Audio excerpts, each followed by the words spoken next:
brilliant magnificence and visions where we ought to be as a nation. However, time without number, those to whom we have bestowed power and trust to deliver to us the dream of Katiba 2010 have failed us. Tumewapatia lakini wamekataa kuperform. Kenya finds itself in a constitutional moment, one where the people have reclaimed their sovereignty and are ready to rid of any individual, institution, or entity that jeopardizes the well-being of the country and defies constitutional principles. What started as demonstrations against the Finance Bill 2024 has spun into a domino effect that gives us an opportunity for change that is ours to lose. Shida zetu zikianguka bado, lazima zimeingia one lege.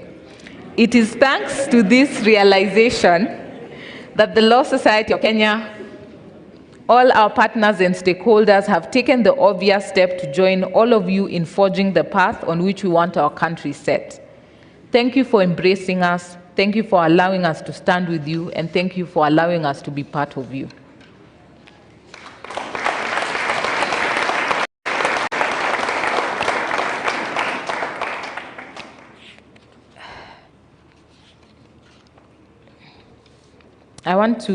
My speech was quite long, but I wanted to also highlight that we have seen changes in the Police Service Commission. We have seen so many trainings, but now we are saying we are going to hold you accountable. We are not going to sit and start discussing a way forward for training, better institutions for police. It's time for accountability. It's time that those who have been given power and have abused it, to be held accountable. That's why we are here today, to count everyone and ensure no one is left behind. That when we are challenged that who are these people, where were they hurt, which place, we'll be able to table credible evidence as advocates and our different partners, that we'll be able to put this at the table. That should be part of the discussion. Any dialogue must start with information and telling us these number of people that we have collected, this data, what are you doing about it? And we know that IPOA will be coming today, that IPOA may also take responsibility and take that mantle. We will not allow you to continue to fail us as a people of Kenya. You must also take up your place and hold any police officers that have been identified, have been seen. You can't tell us that you cannot find them, yet our Gen Zs, our millennials, our youth, our fellow Kenyans are able to trace them and to find their details and have shared them with you, but you refuse to do your work. To independent institutions, the judiciary, constitutional commissions, independent offices, and statutory bodies, it is high time you stand up to be counted. People have been killed by police, but IPOA is yet to act. People have been outed for corrupt conduct by EACC, is yet to institute relevant proceedings. The helplessness feigned by our institution is the greatest enabler for the tribulations we face. The hesitation and refusal by proper mandated authorities to take action in the face of subversion of the rule of law and constitutional principles is the reassurance upon which our aggressors act with impunity. Government frustration and refusal to cooperate are in no way, shape, form, or fashion unacceptable excuse. The people are with you, they will support you, they will help you finish the job, but only if you start doing it and doing it well. Na hata nyinyi mkikataa, Wakenya mtafanya nini? Lastly, to the political leadership and elected representatives, there is no honor higher than being chosen by the people to serve your country. That honor requires delicate, deliberate, impartial, and accountable exercise of that authority that is donated to you. Hubris and bravado are vices that have no place in the Kenya of today. The people of Kenya awake to their full authority as the true sovereign, and their realization of the beauty of their unity draws the curtains on divisive ethnic politics that has historically been endemic in this Kenyan's politics. It's time to become leaders, not rulers. It is time to represent and serve the people, not to be demigods desperate for constant praise and worship. It is time to act, not making unyielding promises. Henceforth, contempt for the people will neither go unnoticed nor remain unresolved. Gen Z wame hii ni tofauti. Gen Z wamegotha. We will not believe, you will not believe. From the Law Society of Kenya and all our partners, we make our solemn understanding that what we have done over the last few weeks have been fueled by the strength we have drawn from your courage. For as long as you stand for what you believe is just, fair, and right before the law, we will stand for you and will fight for you. Join me in this final prayer, the prayer for our forefathers, the prayer of our nation. We say the first stanza of our national anthem in English. O God of all creation, bless this our land and nation. Justice be our shield and defender. May we dwell in unity, peace, and liberty. Plenty be found within our borders. I pray that God bless you and God bless Kenya.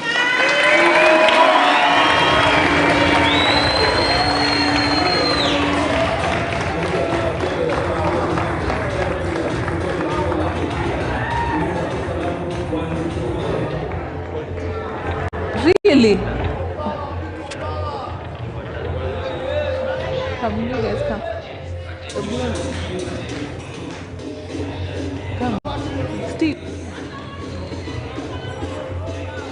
I hope all our heads will fit inside. Let me come on this side. Let me come on the other side of me.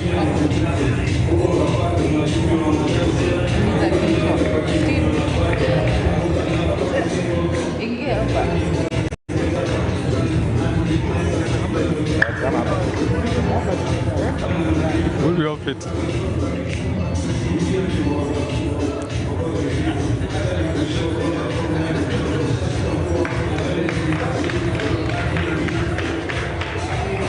We are here now.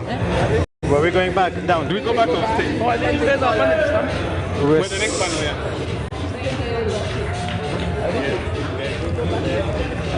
Yeah. Watatuita in case they need us. Hi, how are you? Nice to see you. Well done for this. One from the last 3 days.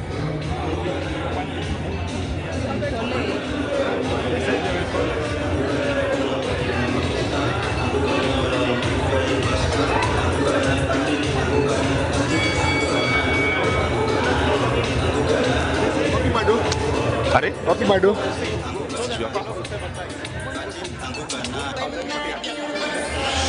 All right, okay. Thank you very much to everyone. Really appreciate Just stand by. President, perhaps the best president this country has ever seen. A better round of applause for Madam President, please.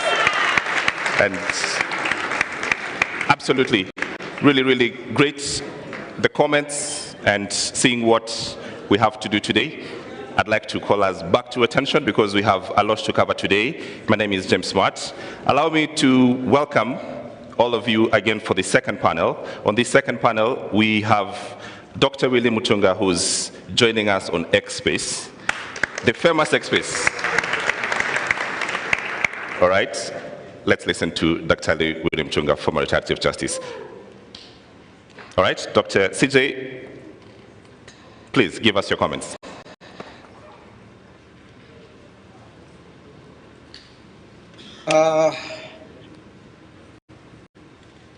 Gen Z and millennials, thank you very much for what you are doing. There is, I'm in Kabarak actually, and there is a joke going around here, which I think I should tell you. Apparently, the president is going around looking for a general called General Z. This reminds me of Idi Amin going to the central bank looking for one of the workers who was called foreign exchange, who was never around in Uganda. My comment, there are two comments that I want to make, and I've made them in other spaces.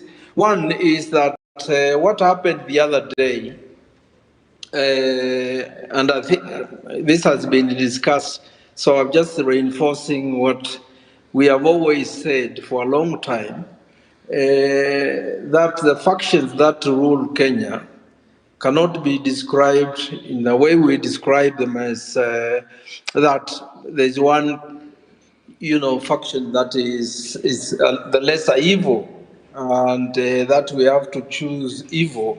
They have come together. They've shown that they are birds of the same political feather, and they have identified themselves as the enemy of the people. And that's progress, because we have had for the last 60 years or so the politics of division and the politics of monetization, which you must avoid, at all costs. And you have started a revolution. There's no doubt about that. And we wait and, we hope that you continue your political demands to emphasize, the concerns of your material interests and needs, education, health, jobs, struggles against foreign domination, housing, everything that is important for your existence. You posters have captured those particular issues in a revolutionary manner. I've loved the calls, or the clarion calls, which you have called occupations. Even the occupation of IMF, and the World Bank, making that connection between our rulers and our external rulers is very, very, very important if we are going to carry on this revolution to its successful change. So I've also want to praise you for breathing life into the Constitution. We have a Constitution that, is fairly progressive, but we gave it to, leaders who find it inconvenient and they don't want to implement it. But you've come to the scene, and you're basically saying that you want to exercise our sovereign power directly, and I think that's what is reflected in the various calls for occupations, whether it's the occupation of parliament, occupation of state house, occupation of I guess the judiciary and all the institutions. So these are great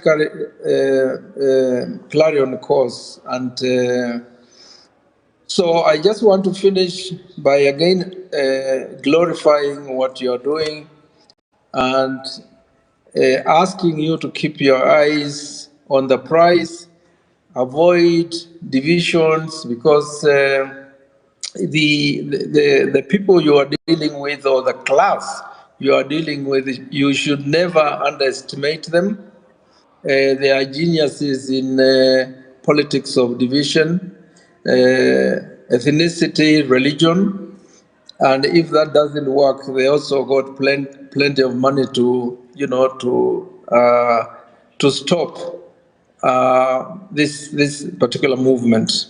So thank you very much. Aluta continua, and victory is certain. Thank you. Thank you very much. retired Chief Justice Dr. William Mutunga there giving us his thoughts. Let's get straight into it and introduce my panel for what we need to do next. Hussein Khalid, please join me on the stage. Irungi Houghton as well, join me on the stage. And Gloria Kimani of LSK Council member also join me on the stage. A round of applause, please, as they join me on stage. So for this panel, what we'd like to do is we want to capture reflections of what has happened in these last 4 weeks. There's been reported police excesses, there's been disappearance, abductions, illegal arrests, killings, injuries, and that sort of thing. And we haven't spent time as a country to capture exactly what has happened. What does that mean? In essence, are we saying that protesting is an illegal thing in this country? And if it's not, why did we see the reactions that we saw? Let me start with you, Hussein Khalid. Thank you very much, Smart. And let me first of all congratulate everyone and the entire country. Comrades power! Comrades power! We are doing it, we are changing this country, and moving forward, things will never be the same. So I'll just speak briefly about my experiences on the ground as, a person who has been, visiting families, visiting the sick in hospital. I think there have been gross human rights violations in the last couple of weeks. Many families have suffered, continue to suffer. We have an entire ward at the Kenyatta National Hospital of victims of police excesses, and that's just one hospital. We have many other hospitals in different parts, not just of Nairobi, but of the entire country that have people who are sick. Up to now, we are still trying to understand the magnitude of the violations that have been meted out on Kenyans. I think in the midst of everything, we get, taken up by the success, the dismissal of the cabinet, the withdrawal of the finance bill, and we forget to remember that people have paid with their lives and limbs for us to be where we are today, and they must never be forgotten. In a number of instances, some were even, approached. I remember we were at the burial of David Chege, and the police officers were there. And we had just gone there to drape the coffin with the flag and to give another flag to the family. And the propaganda that was going around was that this is supposed to be for the KDF only, this, the flagging of the coffins and everything. And that they were told that if you bury your person with the flag, the government will later come, to exhume and get the flag. So there are things that are being said out there that are completely out of line. And I think it's important for us, and we were discussing, to remind Kenyans that this is an opportunity. We are supposed to be extremely lucky and, honored to be living in these times. Because no other generation, this moment has never been there. So what we need to do is to continue encouraging each other and pushing each other forward. I think it was Kindiki who said that, the financiers, fellow criminals, power! Fellow criminals, power! And I remember they were threatening us, I don't know who, the financiers, the organizers, the planners, you will face the consequences. Well, guess what? Hatutishiki, sindio? Nani ameanguka, sini wao ameanguka. So we are saying, this is a moment, and each and every one of us can play a role. The question that we need to ask, what are you doing to bring forward this change? Okay, Hussein, I'd like to come back to you shortly, but I want to get to Gloria first on the question of the flags and the killings and those who lost the limbs. But Gloria, on the question of people getting arrested for protesting, I remember seeing the first day or the Tuesday, droves and droves of people getting picked up and being put, in police vehicles, carted away to police stations. I want you to talk to me about this moment, about what does that moment mean legally, and what was the violation with that moment, and why do we keep seeing it? Thank you so much, Alan, for that. And I would like to say that the Law Society of Kenya has, that day, it was a sad day for us, because that Tuesday, what happened was we had gone for a memorial for Honorable Monica, who was killed in the hands of the police. And we were called and we were told, we even had not set up the toll-free line for people to call advocates. And we were called that there are some advocates who have been arrested and they're in Central Police Station. And we asked ourselves the pertinent question. That time I remember we were with Steve and Tess, and we asked ourselves the question, why are we going to release only lawyers while people who have been peacefully demonstrating have been arrested? And I think we had a discussion with the president, and she said, yes, let's go bail them out. And I remember when going there, we didn't expect what we saw on that day. So we went to the police station, and we actually asked to be given the list of the people who have been arrested and their charges. And I remember it was a back and forth, and now lawyers from certain groups were called, come, let's release these people. And actually, when they saw lawyers there, they saw us as a threat, because we are going to release the people who have been causing trouble, quote unquote, trouble to them. So when we went there, we tried talking, they tried calling the president and saying, just tell your people to go till 6 p.m.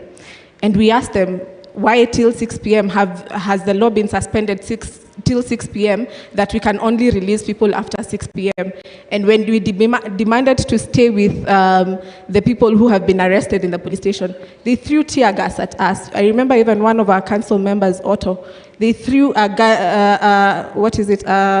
canister, the tear gas canister, at her. So the lawyers have been really harassed in this whole process. We saw even the other day in Nanyuki, where they had gone to actually take, because this guy, I think Lewis, they were looking for Lewis and they were harassing him, going to his home, banging his door.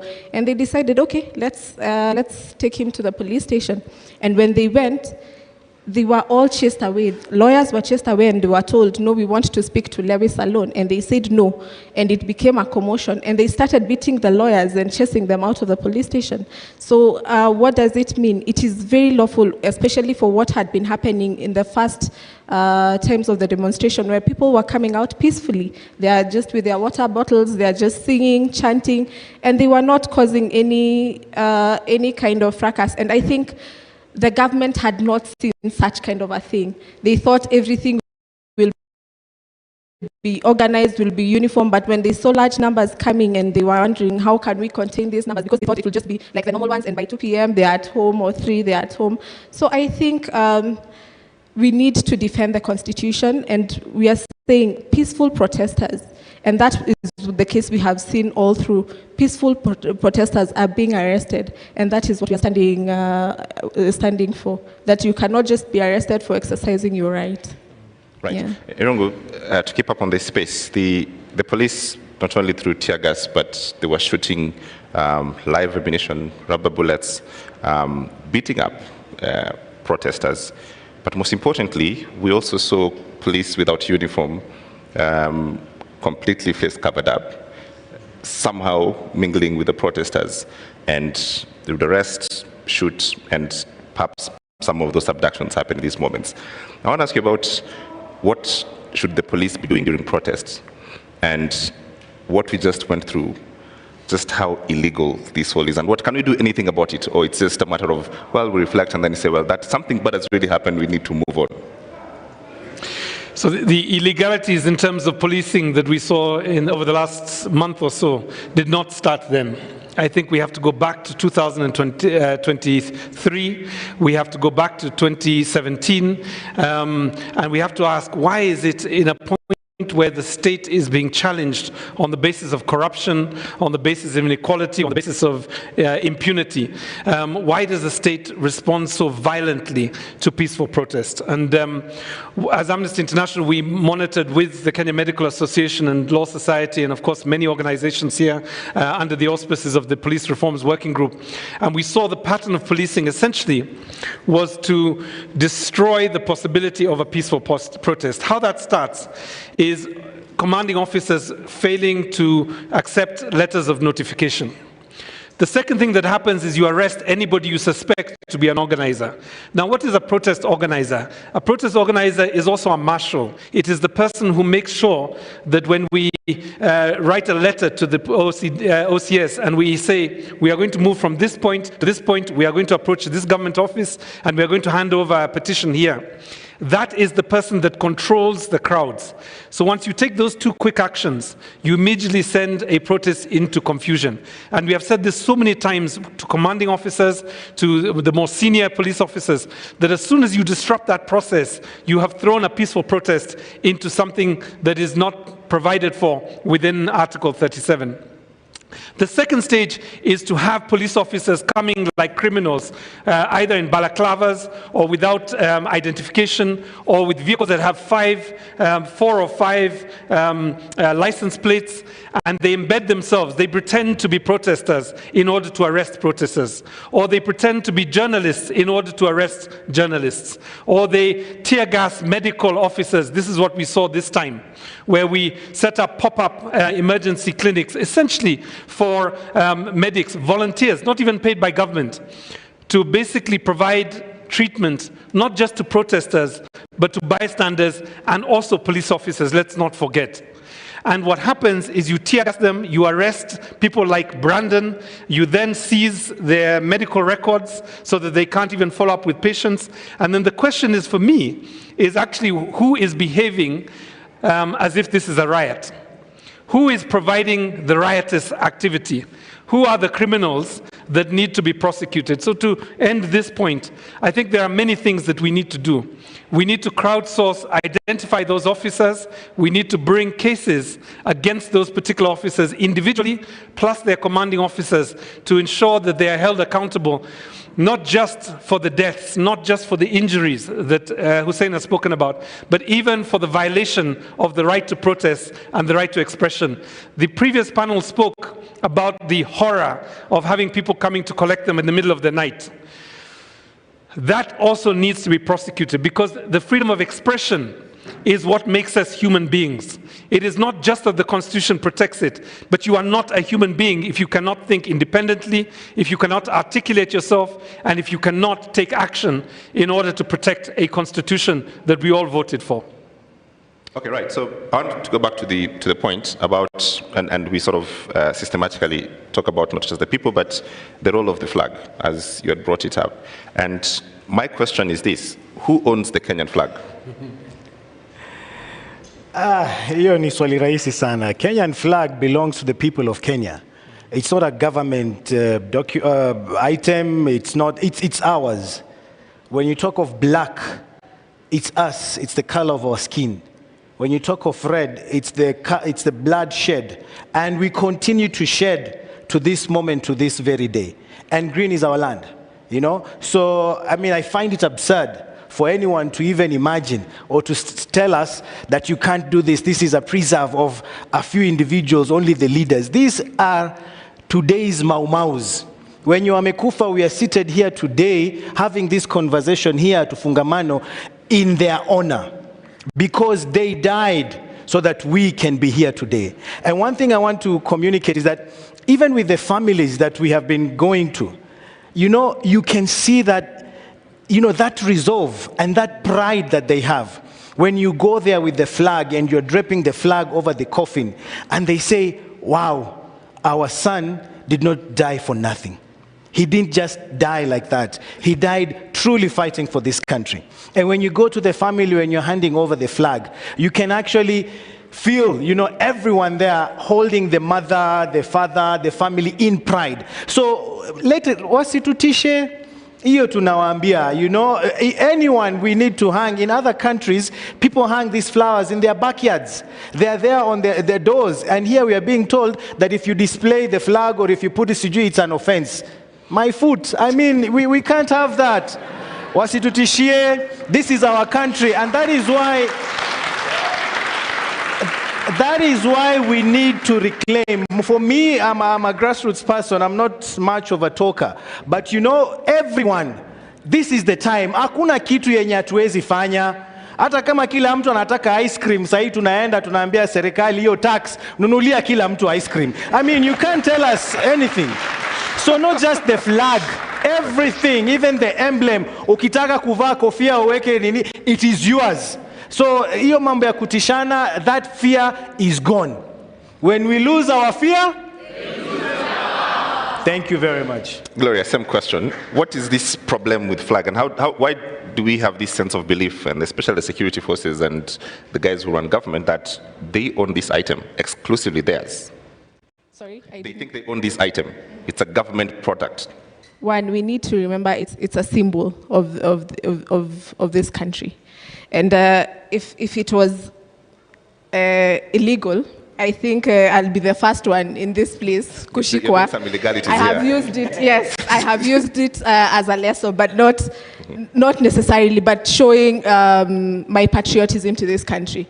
We walk around with the bracelets, the Kenyan bracelets, but it has never been a problem. Okay. Everyone in the UK, you can identify a Kenyan from one when you just see that bracelet. But right now, when we are using it at this time, it becomes a problem.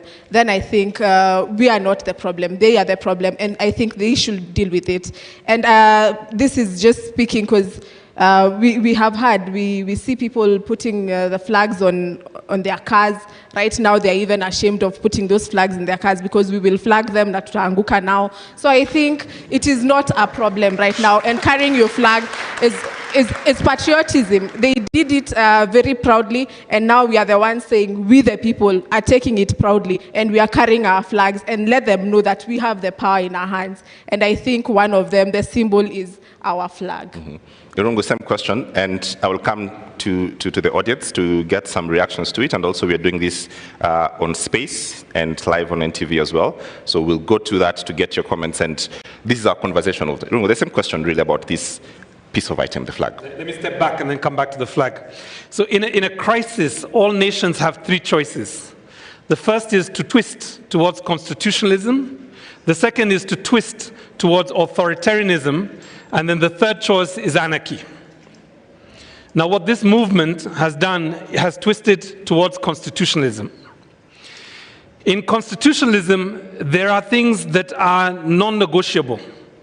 One of the non-negotiables is the Constitution, that all our actions, all our thoughts are captured in that place that we call a Bill of Rights.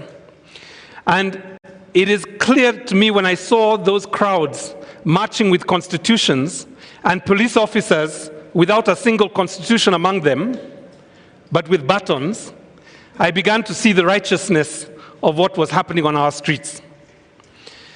Consider that in a context where the state wants to disenfranchise you, the first thing it will do is it will tell you there are certain symbols of patriotism, of nationhood that do not belong to you.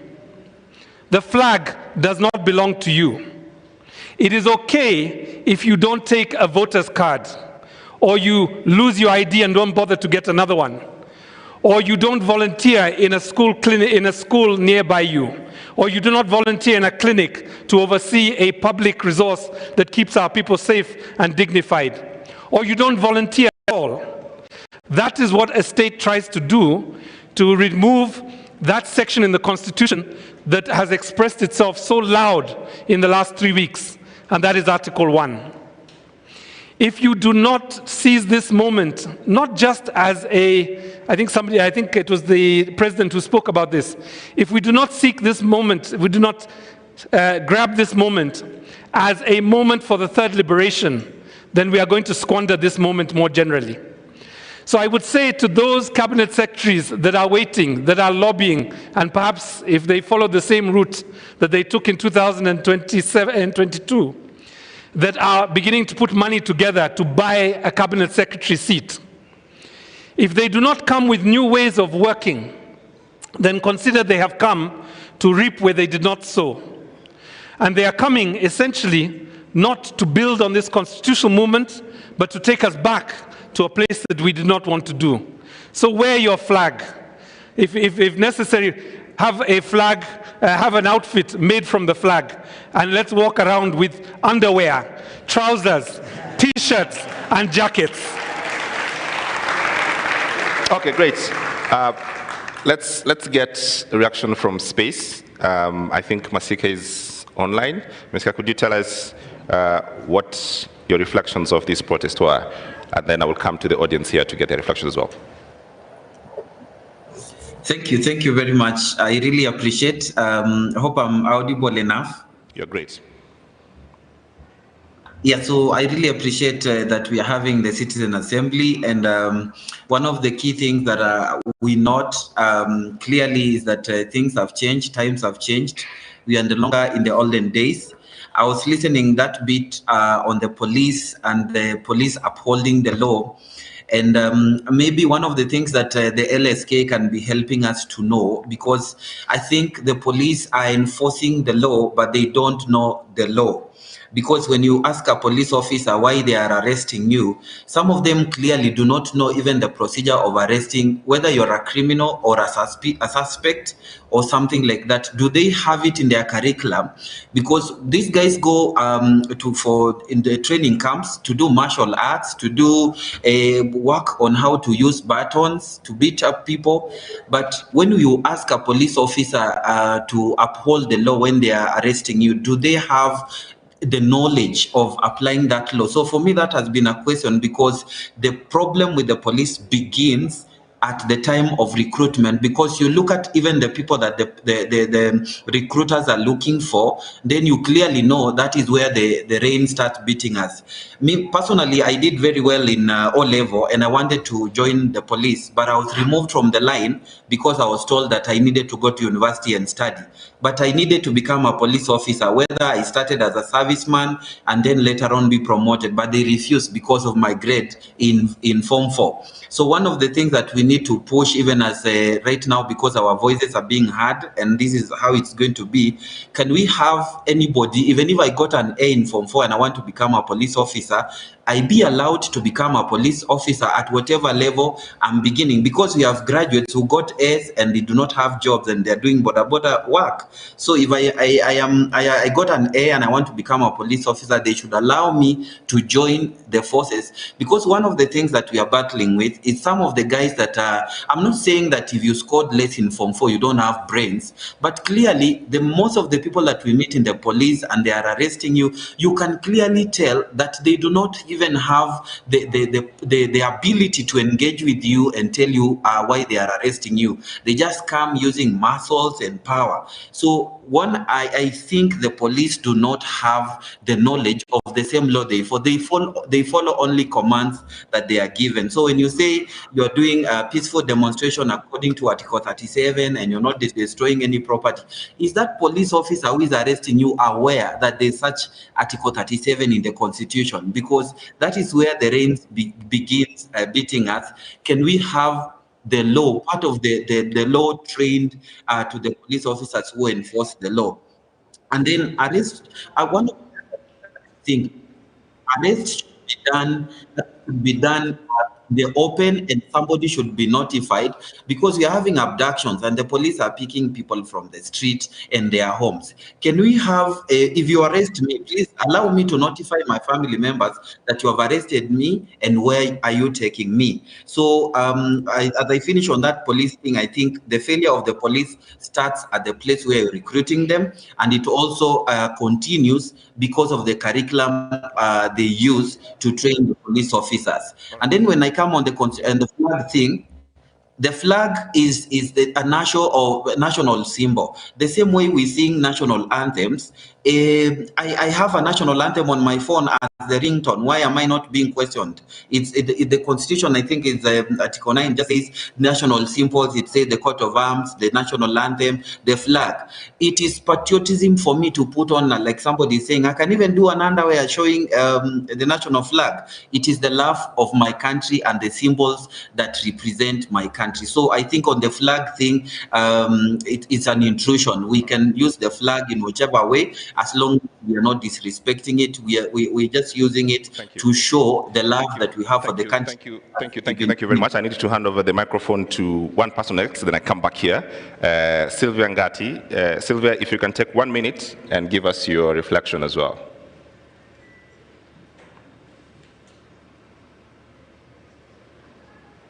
Do I still have Sylvia? All right, meanwhile, let me just give the gentleman here the microphone. Please say your name, stand up, say your name and tell us what your reflections are. Thank you very much. Comrades, power. Power. Now I want us to do it a little differently. When I say people power, you say our power. People power. Our power. People power. Our power. Our power. People power. I want to make quick reflections. My name is Musila John Muisio, and I coordinate a social movement. This is the Activista movement. But I'm equally a member of the Kibera Social Justice Center. And there is a panel that came just before your panel, and these guys were speaking there, Billy, Nadia, and the other.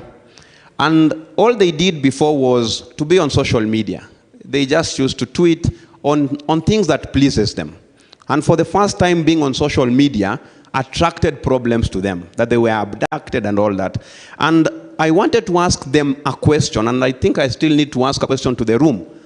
Would they have seen themselves in a state that they've seen themselves or found themselves now? And the obvious answer could have been no.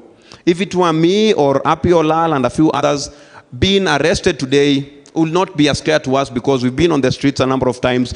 Some of us have been arrested and all that. What has really happened with this movement, it has redefined what human rights defense is. This is not a career. Human rights defense is everyone's call to be an active citizen and demand service, demand accountability from its government.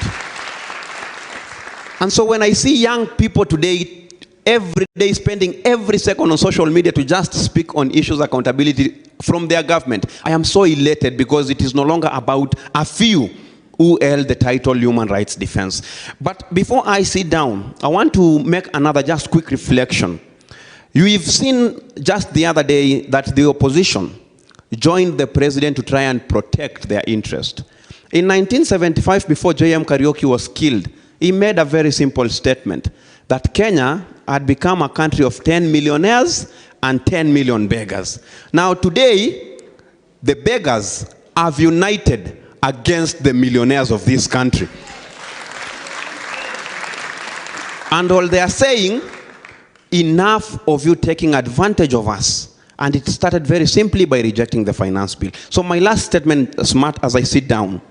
The framers of the Constitution 2010, and I will read because I've posted it on my Twitter, said but a few things. That the greatest threat to liberty in Kenya is an all-powerful central government where only a few dictate the many. We've seen what the president has done in even curtailing the powers of our National Assembly, our legislature, which is a separate wing of government that should be holding this same executive to account. And this is because he is taking us back to an all-powerful central government, which the Constitution actually is against. But they were equally very cautious to realize that the rule of the mob, which is unguided at times, will lead to anarchy and, in the end, despotism. I know as a country that respects its constitution, we wouldn't want to get there.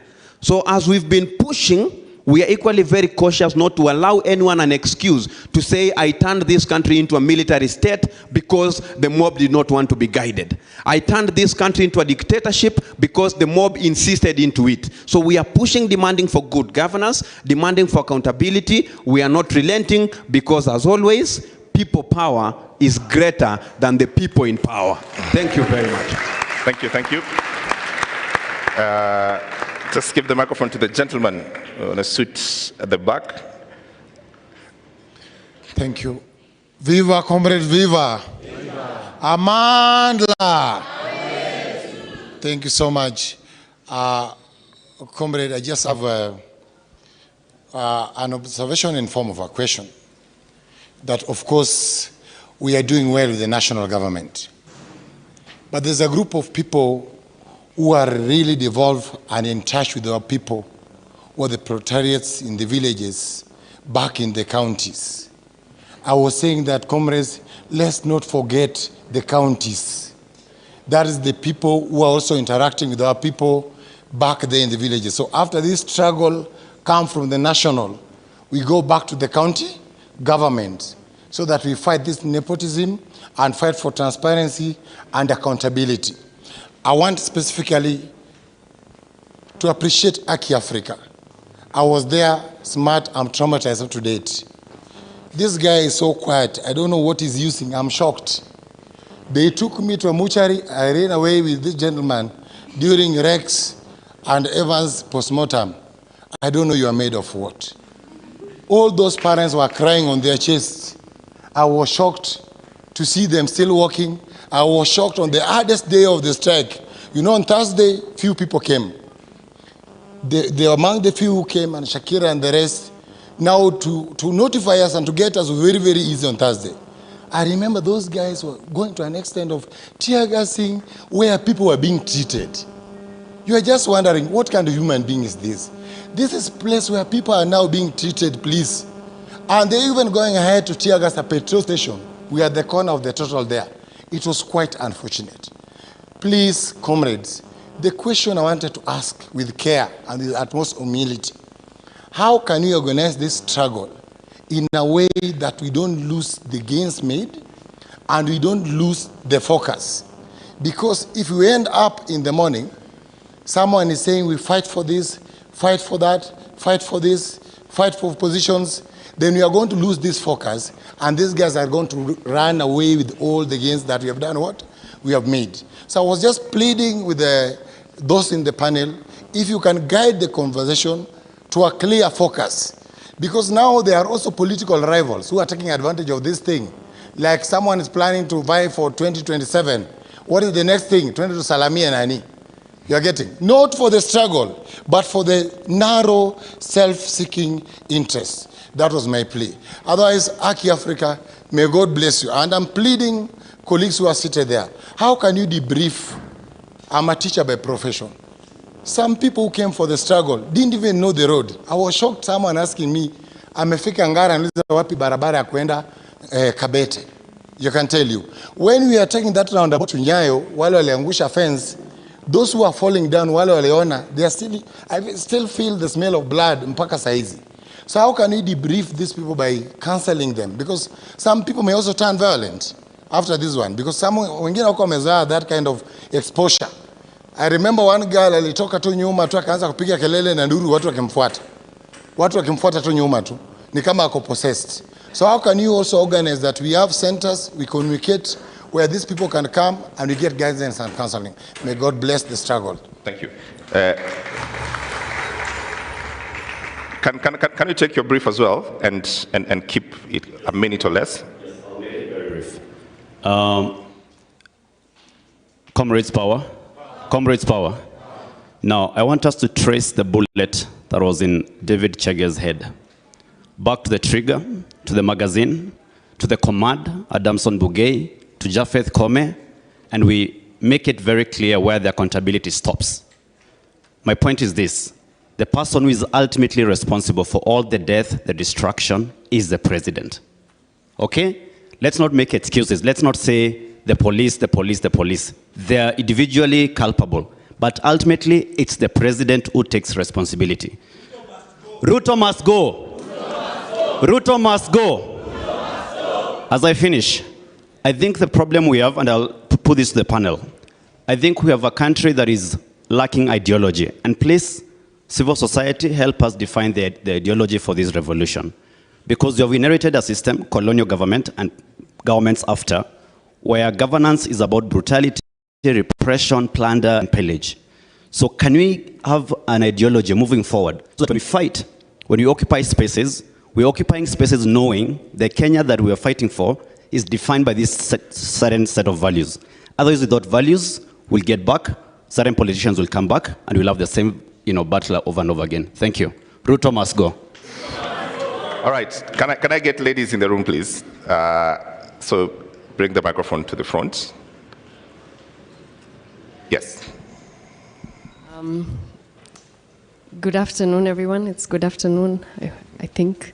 My name is Myrna. I'm a forensics specialist. I've had the privilege of working for government, working outside of government, and now I work as a consultant, and I'm sure Hussein is laughing because he knows there's a place we met. I have a question, slightly, okay, the two issues. He brought up a forensic issue, but my question, I think it's just an issue of reflection.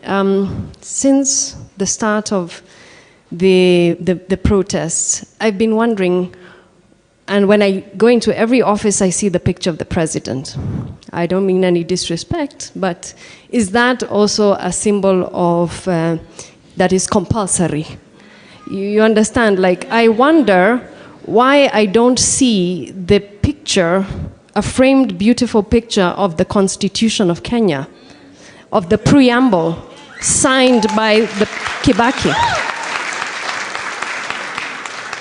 I mean, that is what we give the president to uphold. That is his custodianship in terms of mandate when you are a president.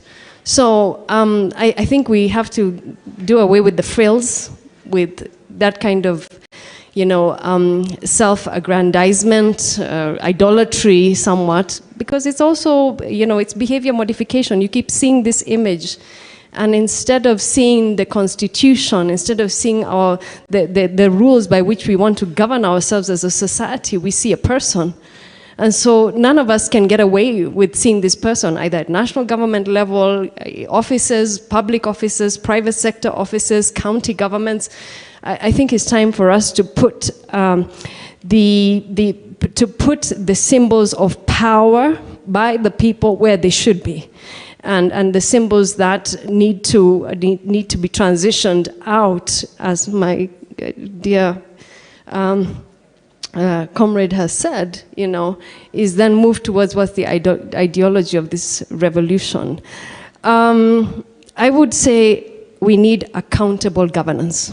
We don't just need governance, we have governance. We try to use elections to eliminate people. You know, I would say this, I mean, eliminate them out of the competition. Elections have been used to vote people out, but we don't vote in the person we want, because we don't see the person we want. We are just left with two choices, and we choose the lesser, you know, I don't want to say it. Someone said the other day that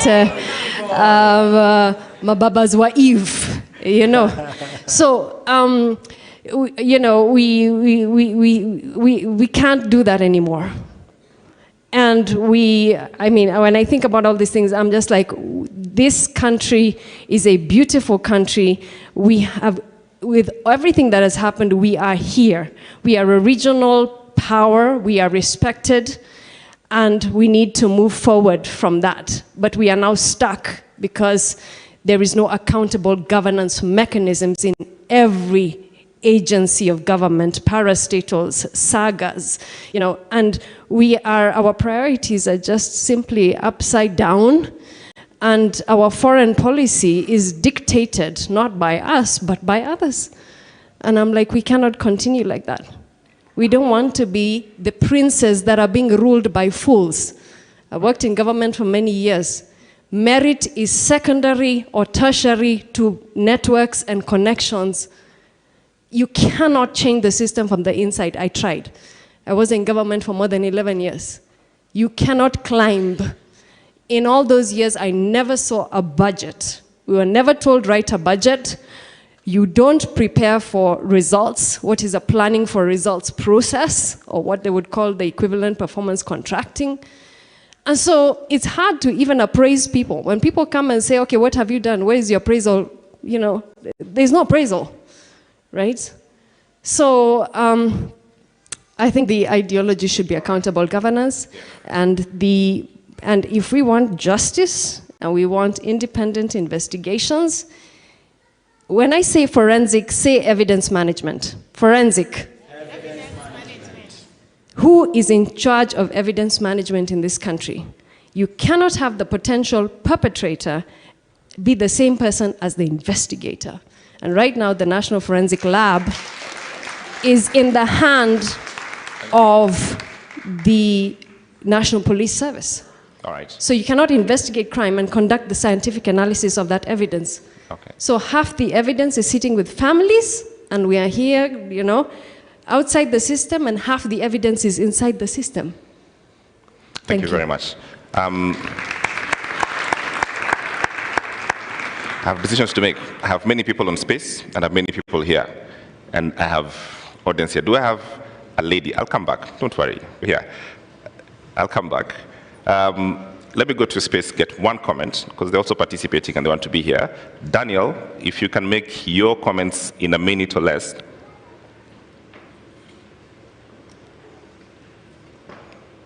Do we have Daniel?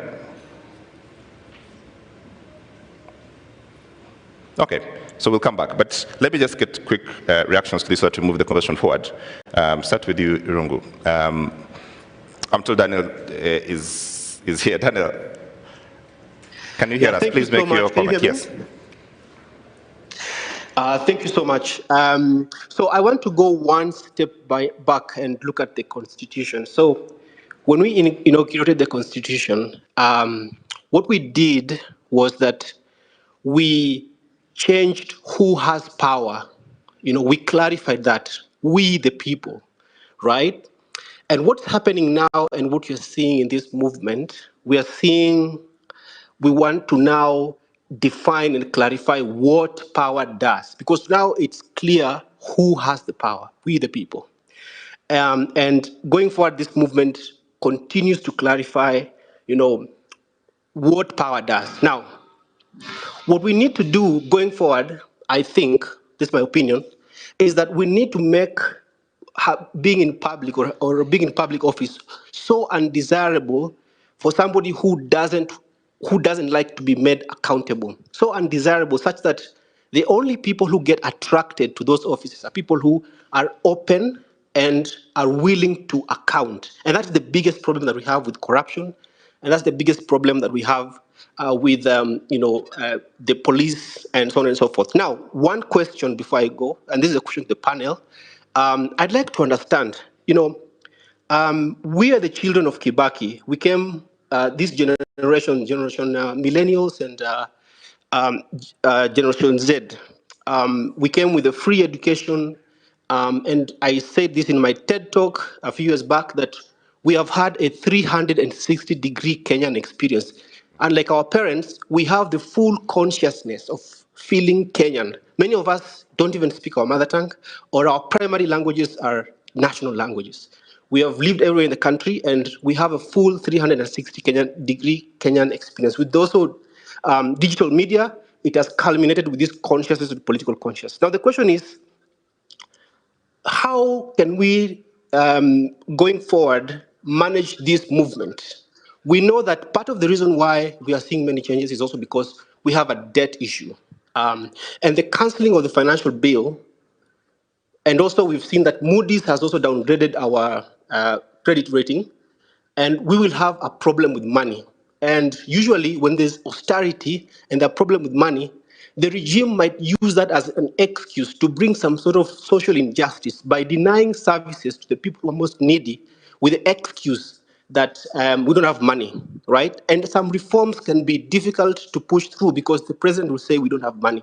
So how are we going to continue making the government accountable, but also waking up the debt issue and managing our country through this very difficult situation? Thank you. Okay, thank you very much. I wanted to start with you, but let me start with Hussein because it's just about to drop off. Hussein, could you just give a quick reaction of what you've had? Thanks, Matt. And I apologize because I have to dash out to go to the mosque. But I want to agree with Musila John. I think all of us have to be and to make a resolve to become human rights defenders. I think for many years, we've been out there for many years. You're actually protesting, you're protesting on an issue that affects every citizen. And you actually see people in the pavement just watching what you're doing. That has been the culture, that has been the tradition in Kenya for years. But right now, and we have to give credit where it's due, Gen Zs, it doesn't matter what your background is. Awendi uambiwe, mtetezi tutete. They're saying they are the watetezi. Kila mtu, and we have to give credit to the Gen Zs because they've stood up and they've said we will take back our country. You know, some of us, we've been arrested, we've been beaten, we've been blacklisted, you know, but then people would just come back and tell you, great, you're doing good work, and continue. And like, isn't this your country?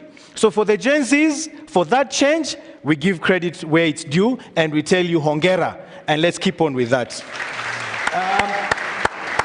The second point was on debriefing, my brother, very, very true. Particularly for the families. We've really been trying to work with the Kenya, I think, Association of Counselors and Mama Kennedy. Particularly, for example, the 12-year-old boy who was killed. He had actually asked to go and pick a book. He was supposed to do his homework. One of, I don't know, if you look at the artwork that he does, and the mother keeps looking, you know, and we have to remind ourselves of what has happened. The 16-year-old, the mother is so devastated. I mean, some of us, tunasema, you know, we are in this, but those families that have been affected, please, if you're near a family, if you're near someone who is injured or who has been affected, please reach out. This is the time for us to stand firmly together. You ask yourself, what can I do? There is so much you can do. Just going to visit someone and telling them, umeumia kwa niaba yetu, asante sana, that can make a whole world of difference. So let's be there for each other. Let's be our brothers and sisters keepers. And last but not least, I think we were in one of the funerals, Boniface Mwangi said, let's replace the pictures of the president with the flag. But I think this addition is extremely important, the Constitution.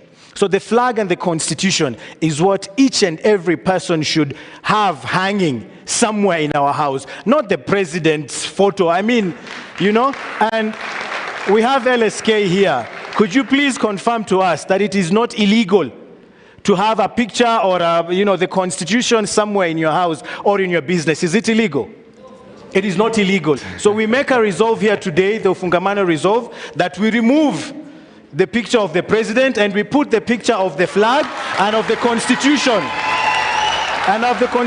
of Kenya, and those shall be what we refer to as symbols of national unity. Thank you very much, and I apologize. If you could release me so that I can go for prayers. Thank you very much, Hussein, and thank you very much for your comments. A round of applause for Hussein as he leaves the panel, please. Please. I think I'll first respond, the first person asked of the rights of arrested persons and if the police actually do know the rights of arrested persons. I do believe that in their training, it's very extensive that the police actually know the rights of arrested persons and they are taught in their schools or whatever trainings they do. What I think they do is they deliberately choose not to put that into practice. We have had the president here saying they have had trainings among trainings among trainings. And we are saying we don't want trainings anymore.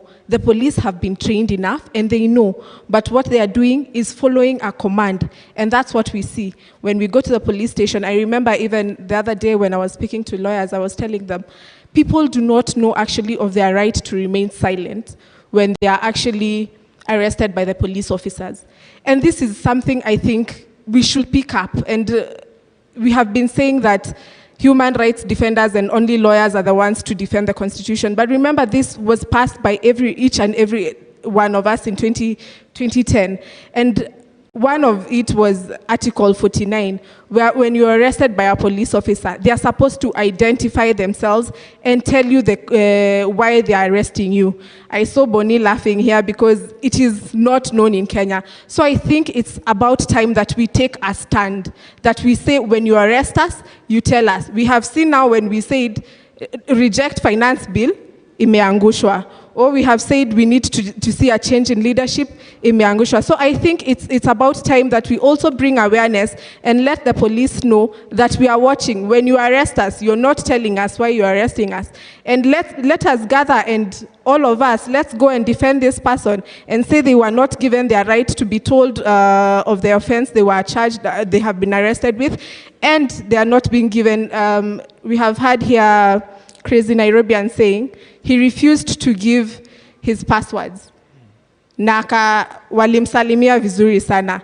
And we are saying it was his right to remain silent. So it's also, I think, it calls upon also the law society and the civil societies also to teach people of their rights when they are arrested. When the police officer asks you a question, you do not have to respond. When they tell you to do statements, you do not have to, because it is your constitutional right.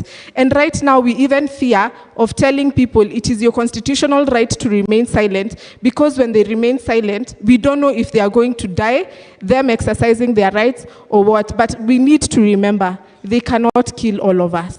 They cannot kill all of us, and we are not going to do the police work. Yes, we are not going to do police work, because they're the ones who are supposed to do investigations, not us help them with investigations when they arrest us. So that is also a right. So I think it's good that we hold them accountable. Yeah. And I think one of the things also they said, we need also to hold individual police officers accountable. I think it has not been done enough in Kenya for police actually to know when you violate or threaten to violate a right for a citizen, you can actually be held accountable. I saw in the Twitter spaces, Baby Pendo, the case was being done, I think was it last week, where Willis was saying those police officers were begging not to be arraigned in court and take plea. This is what we need to see in Kenya. And not after so many years. We have seen from when Baby Pendo died, this is the time they are being taken to court. I think those are the issues we need to hold accountable.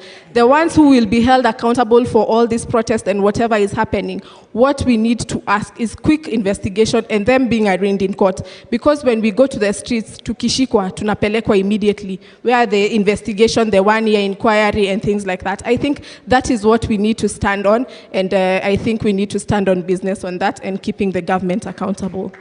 All right, thank you. Irungu, would you wind us this one for us?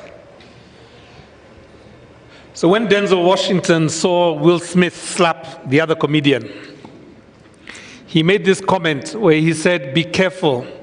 At your point of triumph, it is when the devil comes for you." I think for this movement, those words are important. There could be a temptation at this moment to rest, to even become egotistical and to gloat. But we have to recognize that what we're up against is not even individuals. It is a system that is built around the idea that only a few can take decisions on behalf of the many. That idea is unlawful in our Constitution, because Chapter 1 tells us that it is the people that have the power. The problem is that we have a country that is not designed around our Constitution. And we have a Constitution that continues to look for a country that actually reflects the constitutional values in that Constitution. So my word to this movement is to remain inside of the soul that you generated for this country. And that soul was courage, lawfulness, patriotism, and a sense of purpose. So we have to think very carefully about how do we dismantle a system so that other people do not come and confuse us, at the same time keeping the same system that we were worried about. So we have to think about a number of things. As we challenge or as we rebelled against a taxation bill, that taxation bill has to be generated again. We hope it will be a new one. But the question is, are we there at the table to demand what will be in that taxation bill? Do we understand the cycle of budgeting? Because whether it be at the county level or whether it be at the national level, that budgeting process will happen. And the people that you have now challenged, they are waiting for you to go back to sleep. They are waiting for you to think you have won, so that they can produce another budget that pays tenderpreneurs and creditors, foreign creditors, before it thinks about Kenyans. They are waiting for you to sleep so that they can change the police personnel, transfer a few people, and have the same violence come back a year or a few months from now.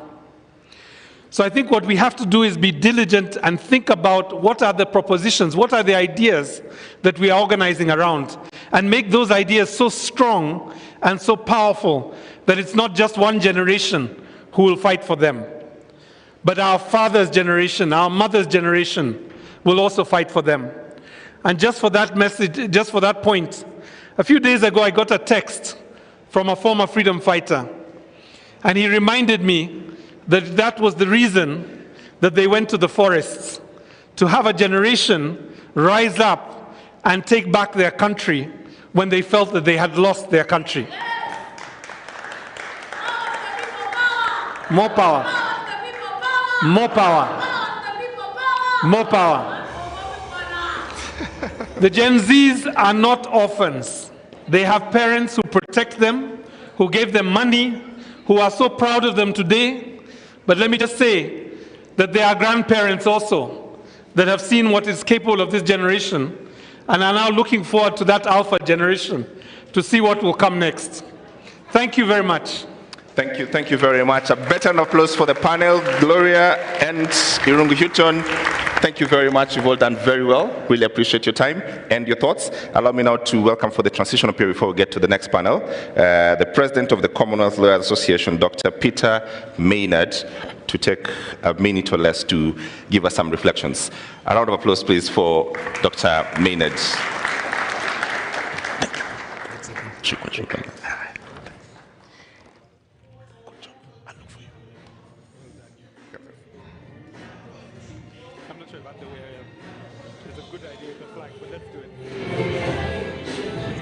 You're next. Yeah? Goyodera. Okay. Reverend Goyodera. Well,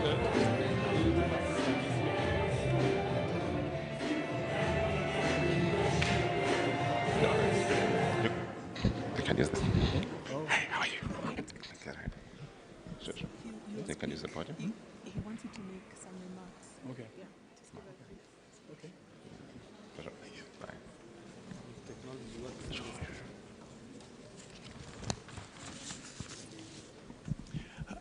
Asante Sana for the very warm welcome.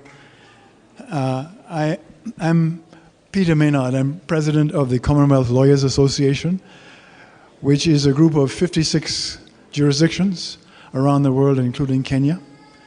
And I had intended to visit Kenya some time ago, and so I thought it would be appropriate to come now, also before the meeting of the Law Society of Kenya elections.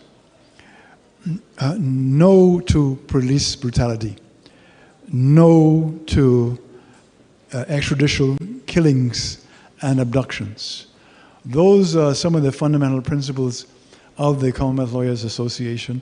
Our objectives are simply to uphold human rights, the rule of law, access to justice, and the independence of judges and lawyers.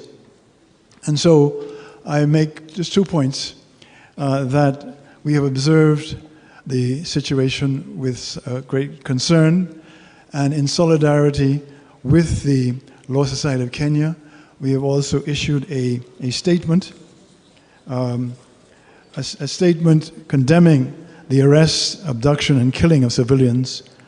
I wish to say that we are supportive of the Constitution and the rule of law. I encourage you all to continue to recognize the importance. You see, Kenya, from an outsider's perspective, Kenya has one of the most progressive constitutions in the world. But constitutions are just words. It's important for individuals, institutions, both government as well as protesters, to continue to recognize and implement the Constitution. My perspective is a little different in Kenya. I am inspired by my late grandmother, who was born on a slave plantation. She was raised by her grandmother because her father had been killed by the colonial authorities, and also her mother had gone away to look for work. And so I have been raised in a den of human rights activists. We have recognized the importance for economic transformation and also political transformation. And so as a teenager, I came to Kenya for the first time because Kenya has been an inspiration to the Global South and continues to be an inspiration to the Global South. And I encourage you to continue that. because economic transformation will come through you. And so we also are concerned with making the CLA, my organization, fit for purpose, and particularly fit for the purpose of transforming the global south, fit for economic transformation, fit for political transformation. And so I commend the human rights activists among you. I commend the Law Society of Kenya and the judges. You've had the CG Emeritus is a very admirable figure. The President incumbent is also very admirable. And so in this challenging time, I encourage everyone to remember constitutionalism, to continue to give meaning to a very effective and powerful Constitution of Kenya, to continue to give effect to the rule of law. After all, we are after economic transformation, political transformation, in a setting of constructive dialogue, constructive engagement. Rule of law and governance are so very important. Understanding human rights and also human rights obligations. They're both sides, rights and obligations are so important. So with that, let me say thank you for having me here. I'm learning more and more from this very constructive session. And the Commonwealth Law Association continues to be in solidarity with the judges, with the lawyers, with human rights activists. Thank you so much. Thank you very much, Dr. Maynard. Really appreciate it. Okay, all right. Let me welcome Cricket Rights to come give us the first interlude for the entertainment, then we go to the next panel. Cricket Rights, where you at?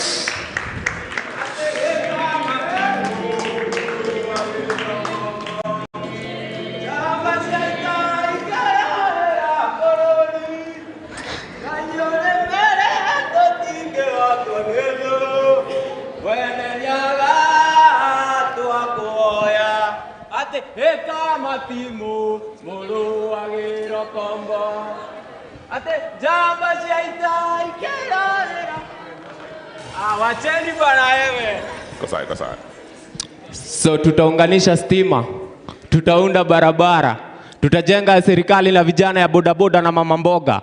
So akaka slogan ikagasha goa goa. Mr. President ni RUTO gani unatupeleka? Kusema education ni free na vile books ni expensive ni ku-exercise our minds. Kusema education ni free na jana kuna mtu yalisare shule juu alikosa uniform ni ku-exercise our minds.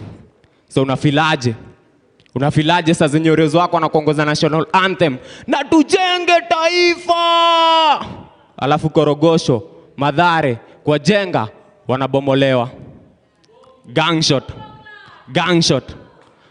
na sauti za tinga kwa mwananchi amenyeshewa zinafanya hati zao even more weta.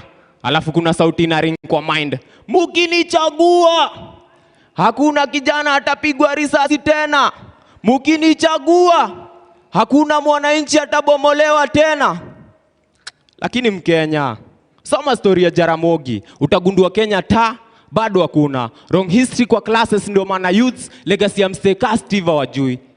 Kazi tu ni biko. December 12 tuna celebrate Jamhuri Day, but story ya December 12 movement nani anainarrate? Mkenya, pambana. Time ina fly na Daily Nation ni propaganda za orezo kwa flights kujaribu kuland jobs kwa youths. Nation ni sick, hata doctors wako mgomo. Hakuna budget ya kulipa doctors, but kuna budget ya unconstitutional CASs at a cost. The Star News Bulletin, Mwakenya nilikeji kina Karemi wanatumia kupass exams za history yenye stories za kina Karari, Ndudhu zimepigwa njama na kuarrest kama role ya women kwa Maumau, Zakayo, Maleza, uende.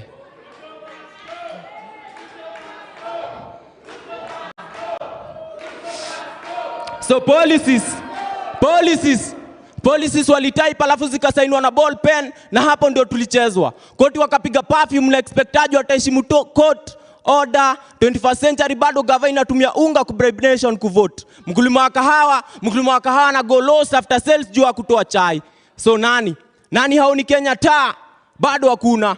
Nani hata articulate article 1 ya constitution vifiti? All sovereign power.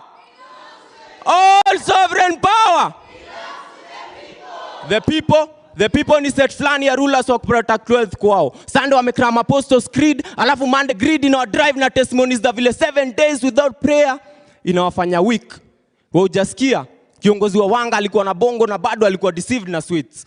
Mambo leo still ni ukoloni, believe me, hata Mugabe angekuwa Kenyan hangetaka anyone amuite roba ama ni roba. So tunaishi na country whereby the president anapenda the youth but most strategic jobs anapea the old, na kwa hiyo mood still awari country yenye ina constitution kama ni leadership nachagua humanity kwa leader wangu. Juu kama leadership ni school degrees na certificates, basi hadi zile karatasi za Waititu zilikuwa true. Ni Fedi na Dali misinterpret. So pieces mob za peace wasanii wanaandika lakini bado hana amani. Kiongozi mwananchi alichagua already anamfichia white. Already ana stock ya ngano ya kubandika posters time ya campaign na Turkana tunakufa njaa. Wanjiku hawezi afford kwa Irimona mkulima wa Roskoko na majani chai. Analia njaa toka time ya Nyayo. Afya center ni kama base fulani ya viongozi waendea snacks. Docs ni less, hospitals ni less na zenye ziko hazina madawa. Doka na complain of protective gears ndio anatekechea 4M la last time. Nurses wali strike ni jana. Si wages zinafanya mwalimu kuwa takidato. Si wages zina donatives kwa evicted Kariobangi, Mokuru na Ruai.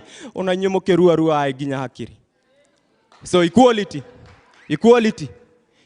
iko wapi time kuna mwenye nchi kare na kona aneka ya paki na neka smoking zone na parking large kuliko chuo fulani iko Korogosho, Dandora na Madhare. Equality iko wapi time kuna mwenye nchi Karen akona aneka ya paki na neka smoking zone na parking large kuliko chuo fulani iko Korogosho, Madhare na Dandora. So tunataka police service ya police force.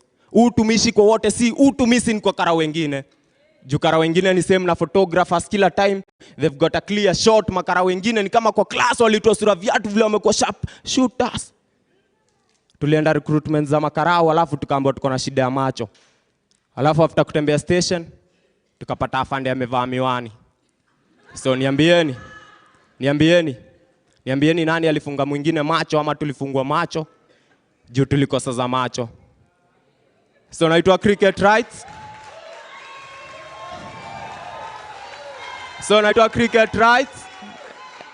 Naitwa Cricket Rights. Mnaweza ni follow at Cricket Rights kila platform pale YouTube. Tuzidi kusababisha, si ndio? Organize.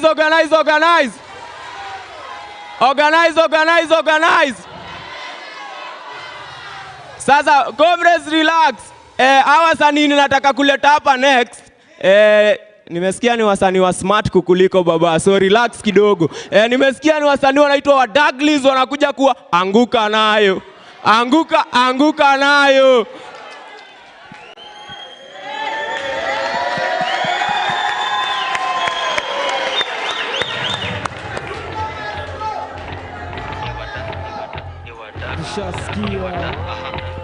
Tushasikia.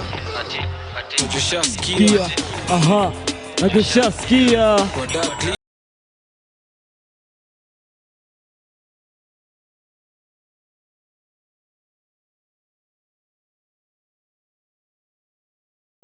So, anguka na tabaki meflow na vibe. Anguka na koko single for now. Douglas mteja patikani hadi late night saa 6 ndo taniwai. Nikupi location na nikofana na hii.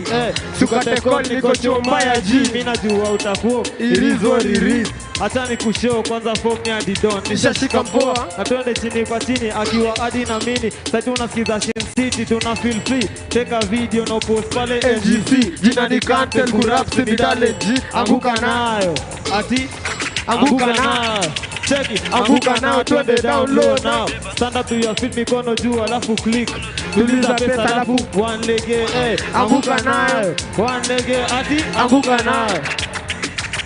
Anguka nayo. Anguka nayo. Anguka nayo.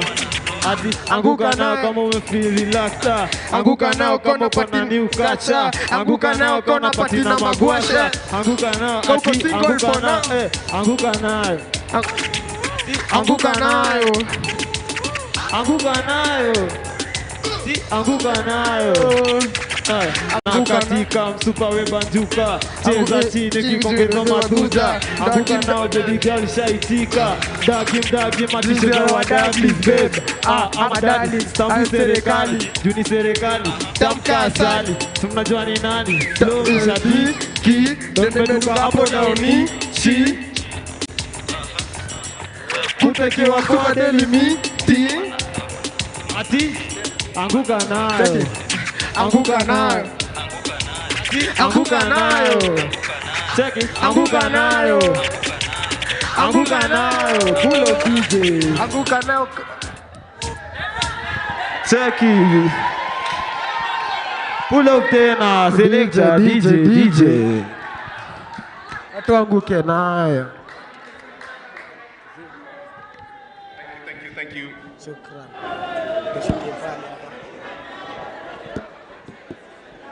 All right.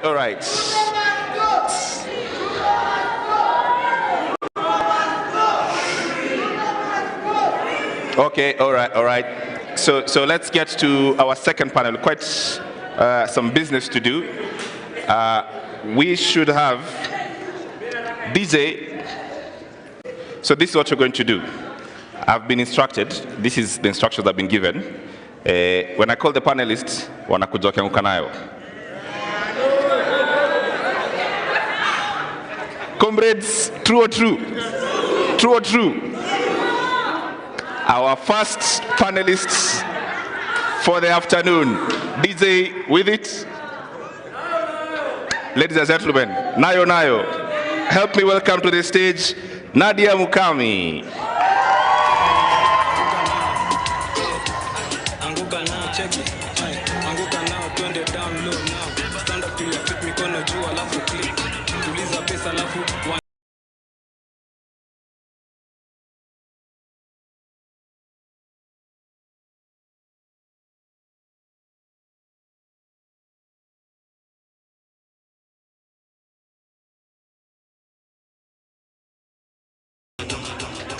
Thank you very much. Our second panelist, kuanguka nayo, Maria Mbeneka. Nayo.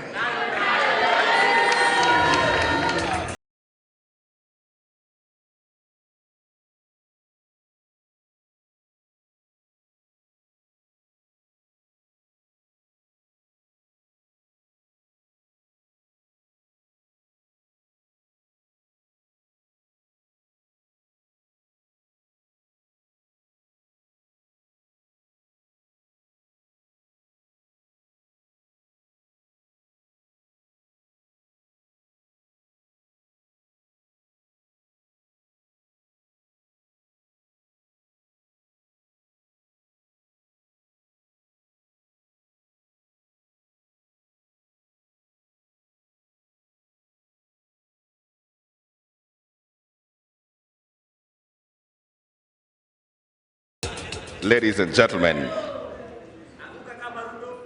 Nayo, Boniface Mwangi.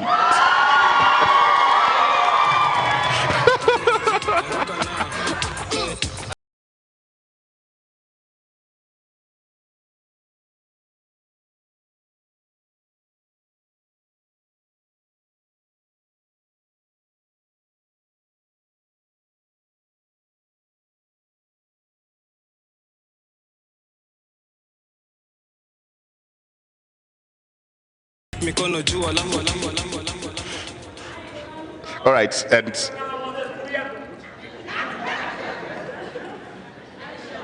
okay, so we'll get to the more panelists as we go. We have one more seat to add to the Reverend, who's going to join us in the second half. But all right, let's start the discussions. Here's what we need to do, friends.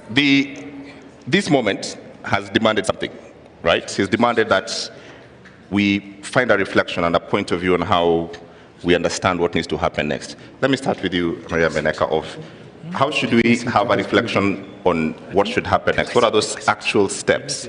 Given what you've seen, how do we move it forward? Thank you, James.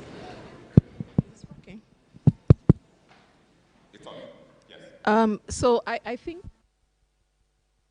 for us to... I don't know the extra seat. I think...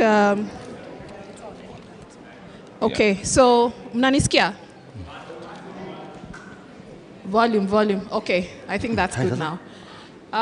First and foremost, my knees are appreciative of Gen Z. Hiyo kazi si rahisi, kuanguka nayo. And I'm just glad to be alive to witness this again. And it's reminded me of why I became a lawyer in the first place. In the 90s, when I was in high school, I got my first copy of the Constitution from Maina Kiai. And I witnessed all these people getting tear gassed, getting locked up, trying to run away from the cops, Reverend Joya getting beaten up. And I asked myself, what would prompt people to be beaten and still go back? And it's the love of this country, and the Gen Z are a very significant part of Kenya's history, because we're not just, we are rebuilding this country based on this constitution that we gave ourselves. And so it's very important for us to be vigilant going forward, because the fact of the matter is that this movement is based on the rule of law. And I've seen that from the tweets, from the protests. Everybody was careful who was involved in the Gen Z protest to abide by the rule of law. And so it follows that the next steps are also guided and informed by the rule of law.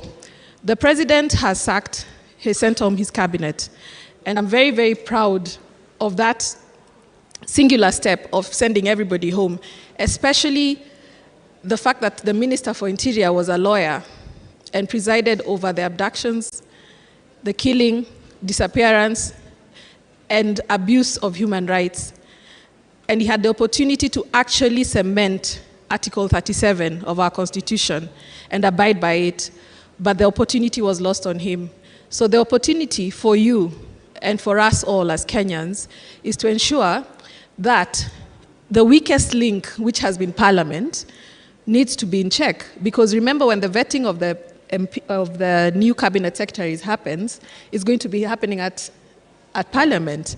So who is going to sit, who is going to sift, who is going to analyze? Of course, there will be much more involvement by the citizenry, because it's obvious we've taken back our power, and people will be able to say, this is who we want. We want individuals who have been subjected to the provisions of Chapter 6 of the Constitution. That is non-negotiable.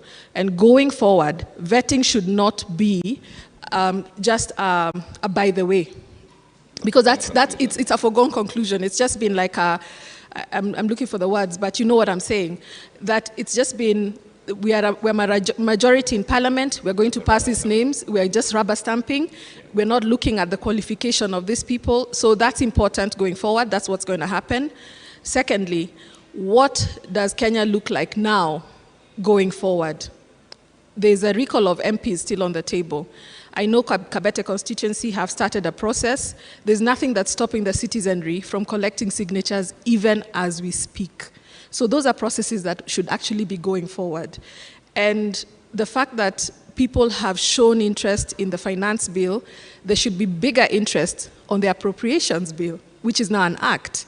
Nothing stops the PSs who are still in office, who are accounting officers, from committing the budget. Absolutely nothing. So there's still a lot to be done. Eternal vigilance is the price of democracy. We cannot get tired. I must say here that I'm very, very proud of the work that Faith Odhiambo, the Law Society of Kenya, council members are doing. And civic education is important. So beyond saying that something will be done, let's be involved in how it will be done. Right, and I want to move that along on the how. But Nadia, for you, what do you want to see happen next? What do I want? What do you want to see happen next? We've kept talking about accountable governance for a very, very, very long time. And I will use my example. When we were getting into this industry, I mean the music industry, when you have a name, you have status, you weren't able to publicly call out a vice, call out, let's say, a leader for something they haven't done. For the first time in history, you've seen artists, you've seen influencers in the front line. Because sometimes when we sign contracts, sometimes you're told you shouldn't associate yourself with anything that is happening in the country. But for the first time, even as one of the things that I base off my career, I never want to talk about politics. But for the first time, I remember hiyo siku ya maandamano ya kwanza, nilikuwa huko, nimeangushwa, niko na hadi alama up to date. So for me, it's about accountable governance.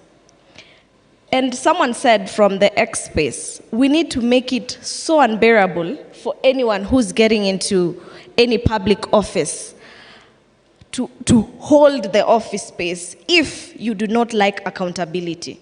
So anyone that is getting into office has to be ready to be questioned, to be asked, because we are the bosses.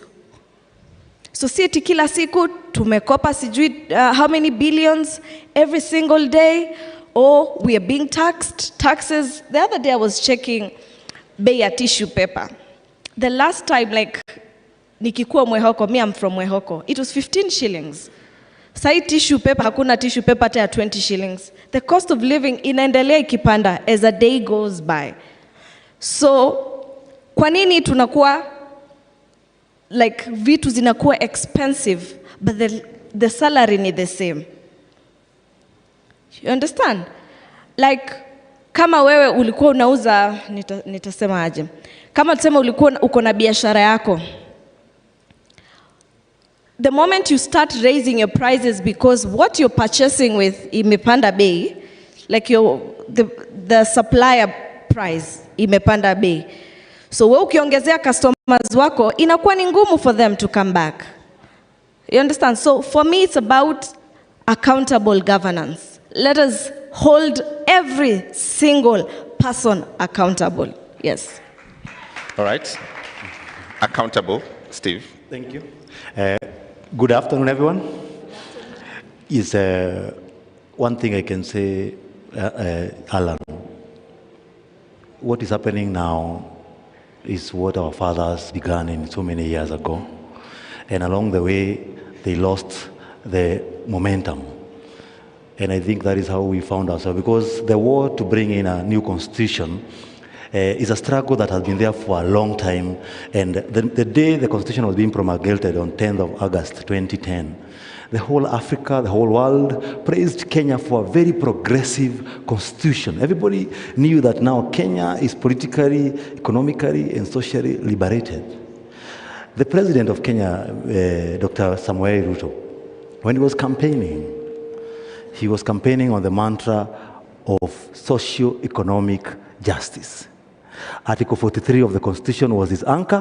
When he was speaking to the youth about job employment, when he was speaking to the mamamboga about improving their livelihood, when he was speaking to the boda rider, who is a youth, about empowerment, he was addressing Article 43. Then what have we noticed?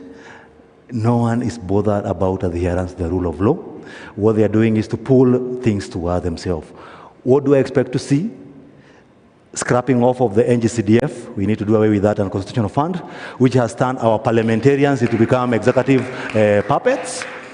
Doing away with bursaries and pumping the money to the education sector. Everybody to have an equal right, because they use these goodies to buy us off, to buy our parents off. So we want to ensure that they stop assuming that we have to go and knock their doors and queue at the CDF offices, begging to get money to go to school, yet Article 43 talk about my right to education.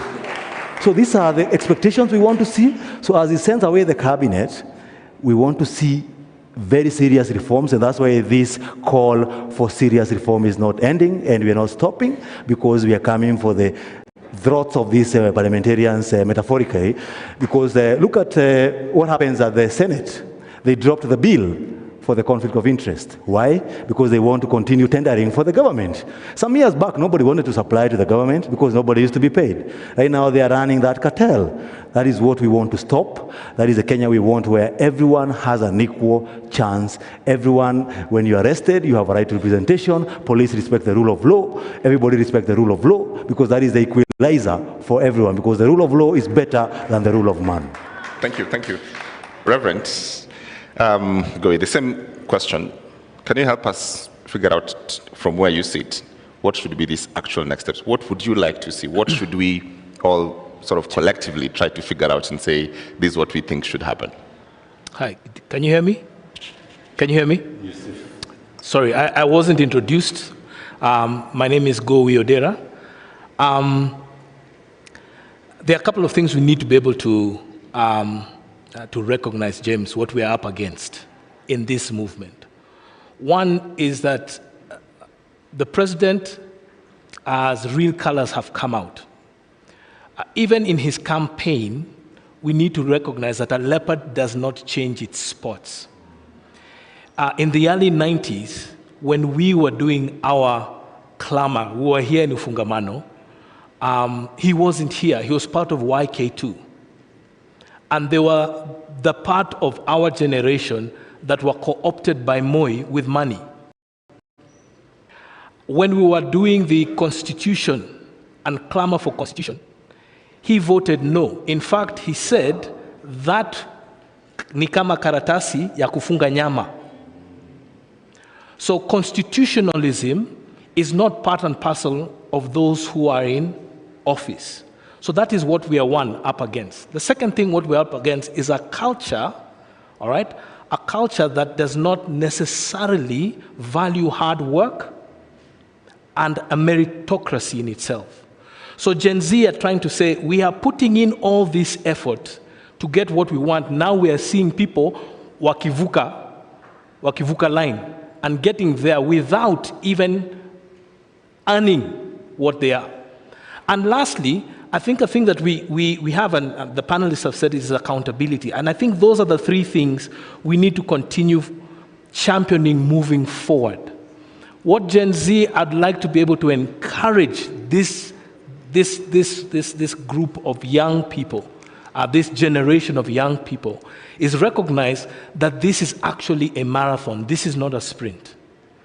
And so there are certain gains we need to make. And I think there's somewhere we need to celebrate what we have gained these past 3 weeks.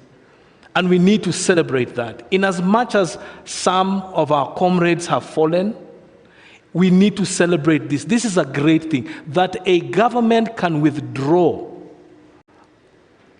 a finance bill is a big accomplishment that I'd like to celebrate what these young people have done. It is something I am proud of you. We are proud of you. And you've done something my own generation was not courageous as you to do. And you have taken this to another level. So just to your point, as I come back to this, there's two problems here that we have to contend with. There is the question of dialogue that keeps being bandied about. I want you to speak about this question of dialogue. And then at the tail end of this process, it's a political process. So there has to be a reasoning on how the public engages politically, because those changes have to happen in a political construct where the politicians have the experience more than anyone else. So the issue of dialogue is who is dialoguing. So the referee cannot be the player. James, the referee can't be the player. And so you don't have the credibility. Now, the institution that I am part of, the church, has lost its credibility too. Yeah. When we were supposed to be doing what we were supposed to be doing, we were sitting in State House. So we've lost the credibility too. So there needs to be another umpire, another person doing this. We can learn from others. We're not the first ones to do this. So there are other actors that can come and do it. And secondly, James, it can't be a political process alone. Yes, we understand there are political processes that have to be happen, but there's also a place where we need to talk about the economics of this dialogue. We also need to talk about, and very big, is just the philosophy of how we do it. So we cannot give it to the politicians. We left the politicians to do the final putting together of our constitution. And look what they gave us. So we can't trust the politicians. We can't.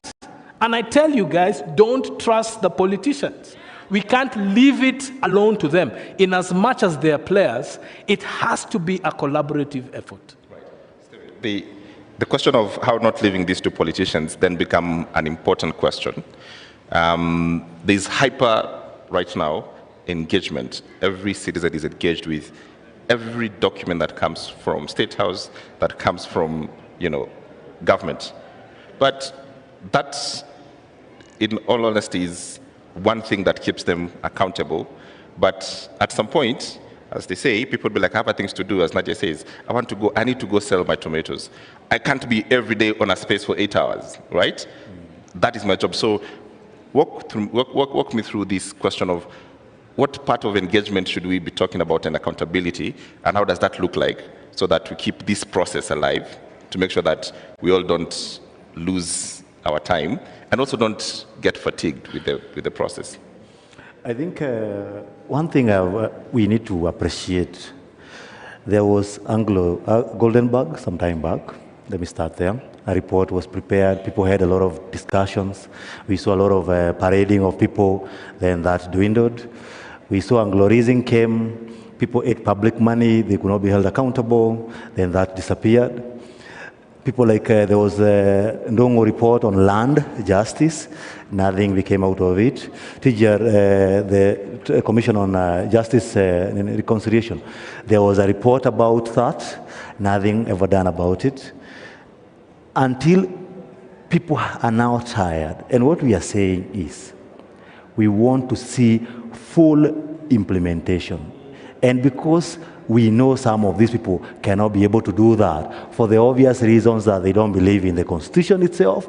And it's very unfortunate, even the church took a position of fighting the Constitution, a very dangerous route in 2010. We need to, those who cannot do their job, they step aside and they allow those who can do the job to take over and steer this country in full implementation of our Constitution. Because some of these things, they don't need to remind the president that every child needs education.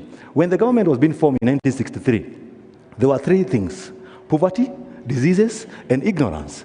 Our education system still affordable and the people are able to go to school? No.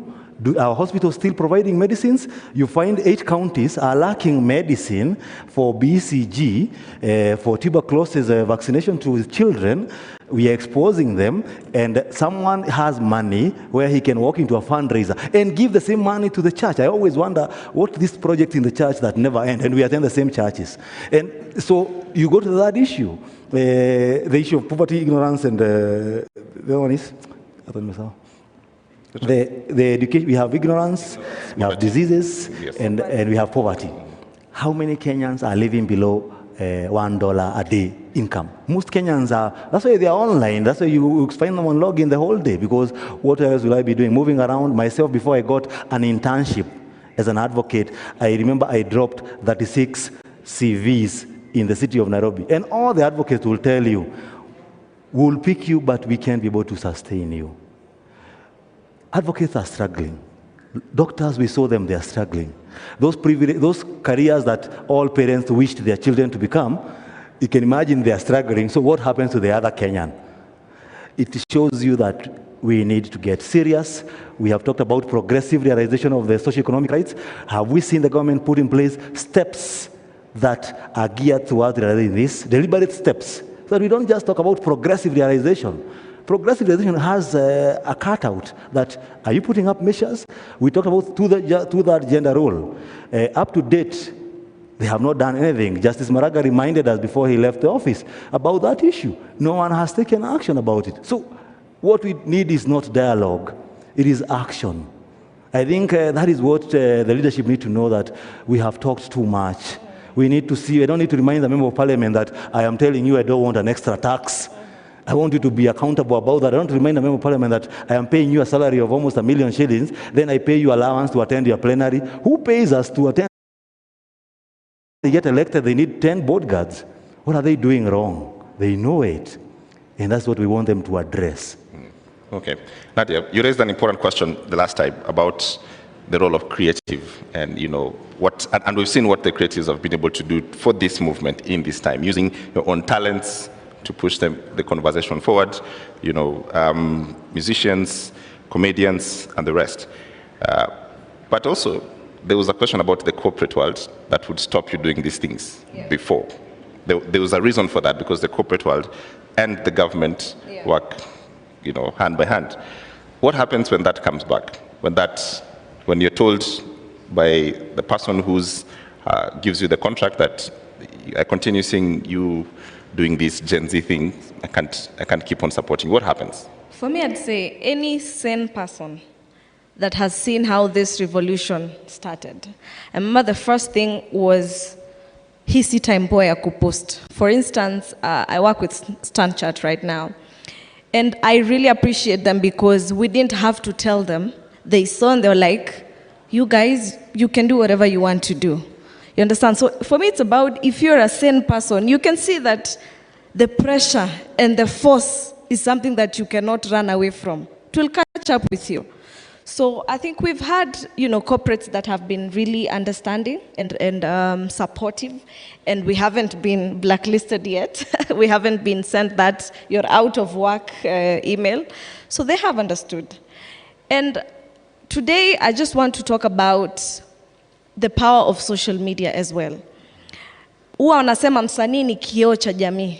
Every time. Personally, when I started doing music, I was in Maseno University, and during the holidays, we'd go to Kenya National Theatre.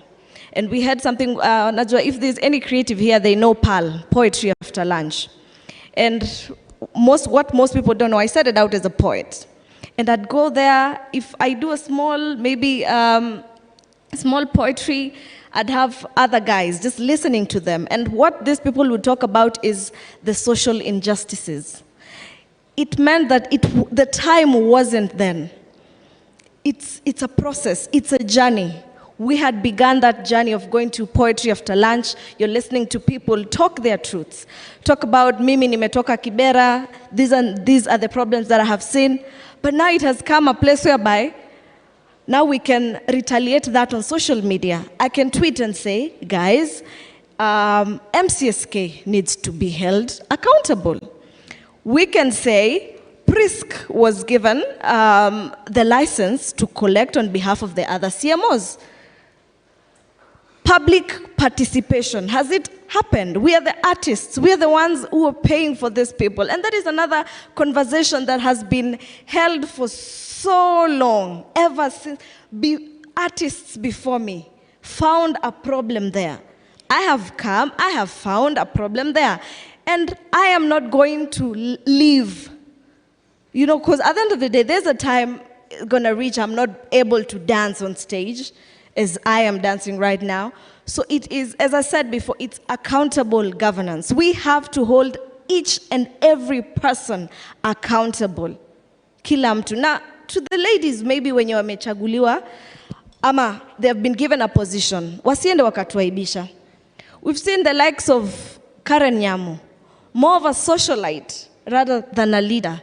There are so many deserving women. I am sorry to say that. It's a stray bullet, but it's the truth. There are so many deserving women who are intellectual, who are smart. We don't need to know your personal life. What have you done for the girl child? For the longest time, women have fought. You're given a position, and all we can talk about is your personal life. She really needs to check herself. Yes. All right. Thanks. Maria, if anyone engages with politics, and we look at this in this sense, that it would be foolhardy for anyone to think that the political class is going to walk away from this and surrender and say, okay, you guys have won, fantastic, we're out. Okay? That is not going to happen. They're going to rely on what they do best, which is politics. And I suspect this is what's going to happen in the next 2-3 years. From where you sit, with all these issues that we need to solve, and there are many, right? And they're serious.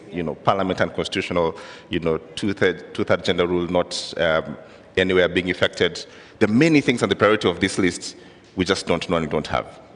Give us some advice. How should we look at these questions that we exercise our minds and say we should have priorities, bare minimums, and go forward? Because the political class will have that And this is a long battle, as Reverend Goy has told us. Yeah, so I think the first thing, we need to appreciate that the country has changed. It's not business as usual. So there's been a shift in the minds of Kenyans. Whether they're saying it or not, whether they're organizing or not, it's present. And we have to seize the moment. So where do our leaders come from? They come from within us. Today we'll sit here and say, hey, James unatosha mboga. Where tutakuchagua? But what happens? What happens? What follows after? Hey, Mhesh. What do we say? Toboka. Kakitu kalanch. Mhesh. That's the problem. Our politics, our governance is transactional. And the minute I give you a 50 bob, a 100 bob, a 200 bob, I'm done with you until next time. So this shift has to be literal. Like, we can't just talk about it, we have to live it, we have to talk it, we have to walk it. The fact of the matter is, politicians are smart. Even the ones we say are uneducated are street smart. So they will just look at what is trending and jump on it. And if we've decided that going forward, we're serious about our governance, we're serious about who gets into office, how the hell does somebody get elected while they're in jail? How do you get elected after shooting somebody dead? And DCI put out a notice that they're looking for you, and you get elected. So what Nadia, what Mike Mushiri, what other artists and individuals and human rights activists have been doing needs to be amplified. Take civic education very literally, because there are people who think that there's an MP, I think he's called Kamala, in Western. He was telling his people that sasa mjue tunamaliza maneno ya CDF, sasa msikuje kwangu kuniomba. Because that's the way things are done. You come, you ask me for 300 bob, sawa, sawa. And he'll not perform, he will not build that road. I mean, nothing will get done. So we need to amplify the voice of civic education. I think that's very important. People need to understand why electing an MCA is very important, because that's a person who's closest to you in terms of resources that have been devolved to the county. Why a political party is not more superior to an individual who's representing you at the ground. It's important for us, and I think you've debunked this, that tribalism is no longer a factor. And as long as it remains a non-factor, we are ahead. So mtu wetu, that politics is gone. So if we keep at it, and if we keep agitating for the very things that we're actually talking about, governance, accountability, transparency, right from the elective positions. And I think this is an opportunity for young people. You can get elected without being on a party. Yeah, but remember, if our institutions, and this is a very critical point for me, James, if our institutions are not safeguarded, today our institutions are failing us because they're at the mercy of the executive. Why? Because the executive pays. They're the ones who provide a budget. So everybody who's in a position of leadership, a position of governance, a position of representation is swallowed by the system. And we talked about the system. When you get there, you're given, the first thing you're given as a chairman is an allowance, sitting allowance. The next thing, mkubwa unataka gari gani? And that thing gets to your head and you forget why you got there in the first place. So let's fight for our institutions. Let's get our institutions back. Let's make sure anybody who's nominated to serve on those institutions is a credible person and they can always pass the suitability test that is Chapter 6. Remember, in Kenya, we don't have an absence of laws. Steve Wanjiru talked about the conflict of interest bill that is currently in Senate. That bill, it's not that we don't have laws that could have jailed people for conflict of interest. Right. What we've had is deliberate missteps in the application of the law. So the unification of these laws is important. And that's why when you said that, what will we do? going forward, because people will get tired and they'll go back to doing what they need to do. Let us just hold people to account. Start by recalling. And I like that process that people are actually taking now. And let's keep whoever is in office accountable. Let's keep them on their toes. Let's get involved in the budget-making process. Do we know when the cycle starts? Because it's about to start again in September. Right. So that eternal vigilance. It's a lot to ask for the citizenry, but I think it's a price we are ready to pay, and it's been obvious from the reasons. I want to get one comment from Sylvia, who's been waiting for like an hour. Sylvia, if you can have your minute now, what is the thing that you want us to do next?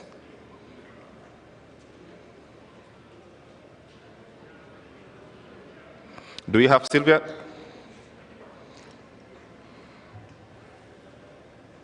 Yes, good afternoon. Go ahead. I'm speaking as a lay person that according to how things are right now, we understand that a government is formed by three arms. I think we have three arms of the government. But as things are now, it's like the parliament and the executive have merged. So we do not have oversight. The legislature, people like the MPs are supposed to represent the people who voted them to go there and do the legislation. But even if they do the legislation, is it favoring a common citizen? Everything they are doing is about them. So I was asking, I'm speaking as a lay person, so just pardon me, and if at all I'm wrong, just try to enlighten me more. As a lay person, under Article 1 of the Constitution, can I say clause number 2, which says that people can exercise their right, is it their right, directly, or can I say the leadership or something? Like we can exercise our power directly. Now, how do we do it legally? Because right now, the parliament is there, but it's like we are the ones who are doing the job. We are here on the streets. We are the ones providing oversight. We are the ones pushing for better legislation. So how do we go about it? Because all this mess is because whoever we put in power messed us up. This also has come about because of the micromanaging, the executive micromanaging the other two, trying to micromanage the other two arms of the government. How do we get ourselves into this? Okay. All right. Thank you. I think that's an important question, and maybe I'll start with you, Mary, then we'll go to Goi. This idea that you elect people to get to office and they decide that we know best, all right? In fact, you become very clever all of a sudden, and I know what you want. And I think we saw that on this finance bill, that MPs literally told everyone that you guys have no point whatsoever. We know best and we'll do what we want. How do we stop that from ever happening again? That a person who gets elected becomes truly a servant, not our lords? I think it just goes back to the same thing of public participation, because what happens is that we have to accept that once we elect a leader, we are expecting that they will go and deliver on the mandate. So the issue of, did we elect a party or an individual? Because usually they wave. You know, you're told, this one got in kwa sababu ya wave. And the people were with the wave. So that's why some of the MPs had the temerity to tell us, it's not you, it's the party. It's not you I'm accountable to, it's the party. So the first thing is, because you cannot recall an MP until they've been in office for 2 years, is just to keep a record of it, I guess. Because now, constitutionally, you cannot recall before a certain period.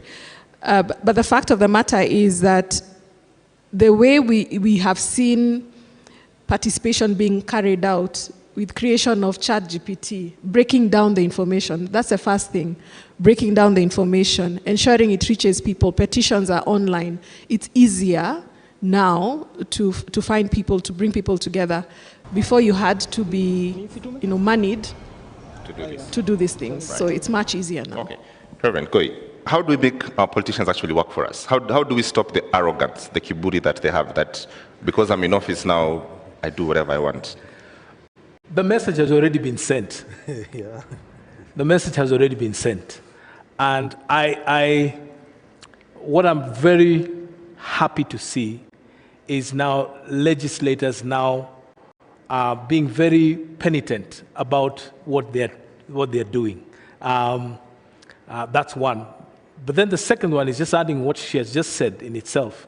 There are ways we can just keep our legislators accountable. One is just, there's a roll call in Parliament.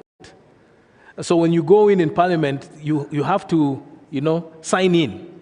And so we need to be able to see, just the way when we're in school, you sign a roll in itself. Were you present? And that information is available to any person in the public. We know one legislator now who has barely been in Parliament for 1.5 years or so, that it's now out in the public space. And then thirdly, it's being able to get access to your member of Parliament and demanding access to your member of Parliament as often as you can. Like you have a constituency office. How often is this member of Parliament in their office? And so that is another place where you can go and demand to be able to see them. What are your office hours at the constituency office? That is where you can meet them at their local office. And if you are a big office, the government has given this MP your legislator. So those are some of the things that come to mind. Yeah. Steve. Yes, I think, sorry. I was thinking, as I was talking, I was thinking about how we gauge our MPs' performances. And we diverted it to the duties and the responsibilities that are with the ministers, cabinet. Those are the parameters most of the time we gauge when we are voting for a member of parliament. Amejenga barabara ngapi? Ameweka mashule ngapi? Is that the job of a legislature? No. Because that has been the parameter for voting. So I think even as we move forward in this conversation, and as I address your concern, we need to do an inward reflection as a people and ask ourselves, are we expecting the wrong things from the right people? Are we voting you as a member of parliament? Then we expect you to build roads for us. Then we have a cabinet which has a ministry of road and a budget to do roads. So that is where we spend our money, wastage, and it becomes a point of a lot of wastages and privileges. And I think my feeling and my contribution to this conversation of the young people, and I want the whole Kenyans to embrace this, not as a Gen Z affair, but the spirit of the youth. Why the spirit of the youth? I want to say this quoting Henry Ford. There's something he said that the greatest thing you can do to yourself is to keep your mind young. Why do you need to keep your mind young? Because at your formative age is when you have a vision, is when you have ambitions. So once you become old and you allow the aged you to be complacent, you lose the vision. We got our constitution in 2010 with a lot of ambition. That was our youth at that time. We got our independence with a lot of ambition. Then what did we do? We became complacent. That's where these guys, when you visit them, they give you a handout. Before you even negotiate, you live with a bahasha. You see a priest has gone to State House, they're living with a brown bahasha. And you saw them walking in, they didn't have one. So I don't know if there's a Bible inside there. You create an office of intercessors, as in like your prayer request. These are crazy things that we have been witnessing as a country. And it's high time we start holding our leaders accountable. Even the judiciary itself. The last time there was with all due respect to the courts, we filed a petition challenging the deployment of the military. And I don't need to go to the details, but we all saw the live stream of that particular ruling. We all read the Constitution. I don't need to remind anyone the clause of the Constitution. And we can question the integrity of such a person when they are holding a public office. So we need to hold these people accountable. We need to have the right people doing the right job and not putting the wrong people. That's why I keep on saying, until and unless we push for the removal of CDF from the hands of parliamentarians. We are going to continue electing people because they are giving us money. That's why they buy the ticket, because I buy it. I have friends who contribute, give me campaign money. Why is it costing almost 50 million to join parliament? If I save the whole salary for parliament from day one to the last day, I can't raise 50 million. Even if you work with the simplest mathematics, because they have a lifestyle to maintain. So there's a lot of inward reflection that is needed, both to the people, to the president, to the leadership, at all levels and at all arms, and we need to hold them serious accountable. All right, thank you very much, Reverend Goi Odera, nashukuru sana, Steve Bugwa, and Maria Minekap. You've all done very well, thank you for the panel. I leave Nadia to perform as we exit the stage. Thank you very much. You've all been very nice and very kind. Wow. Thank you very much. It was a great pleasure. Ngoja. Thank you very much. Ningewaomba tusimame. Let us stand up, please.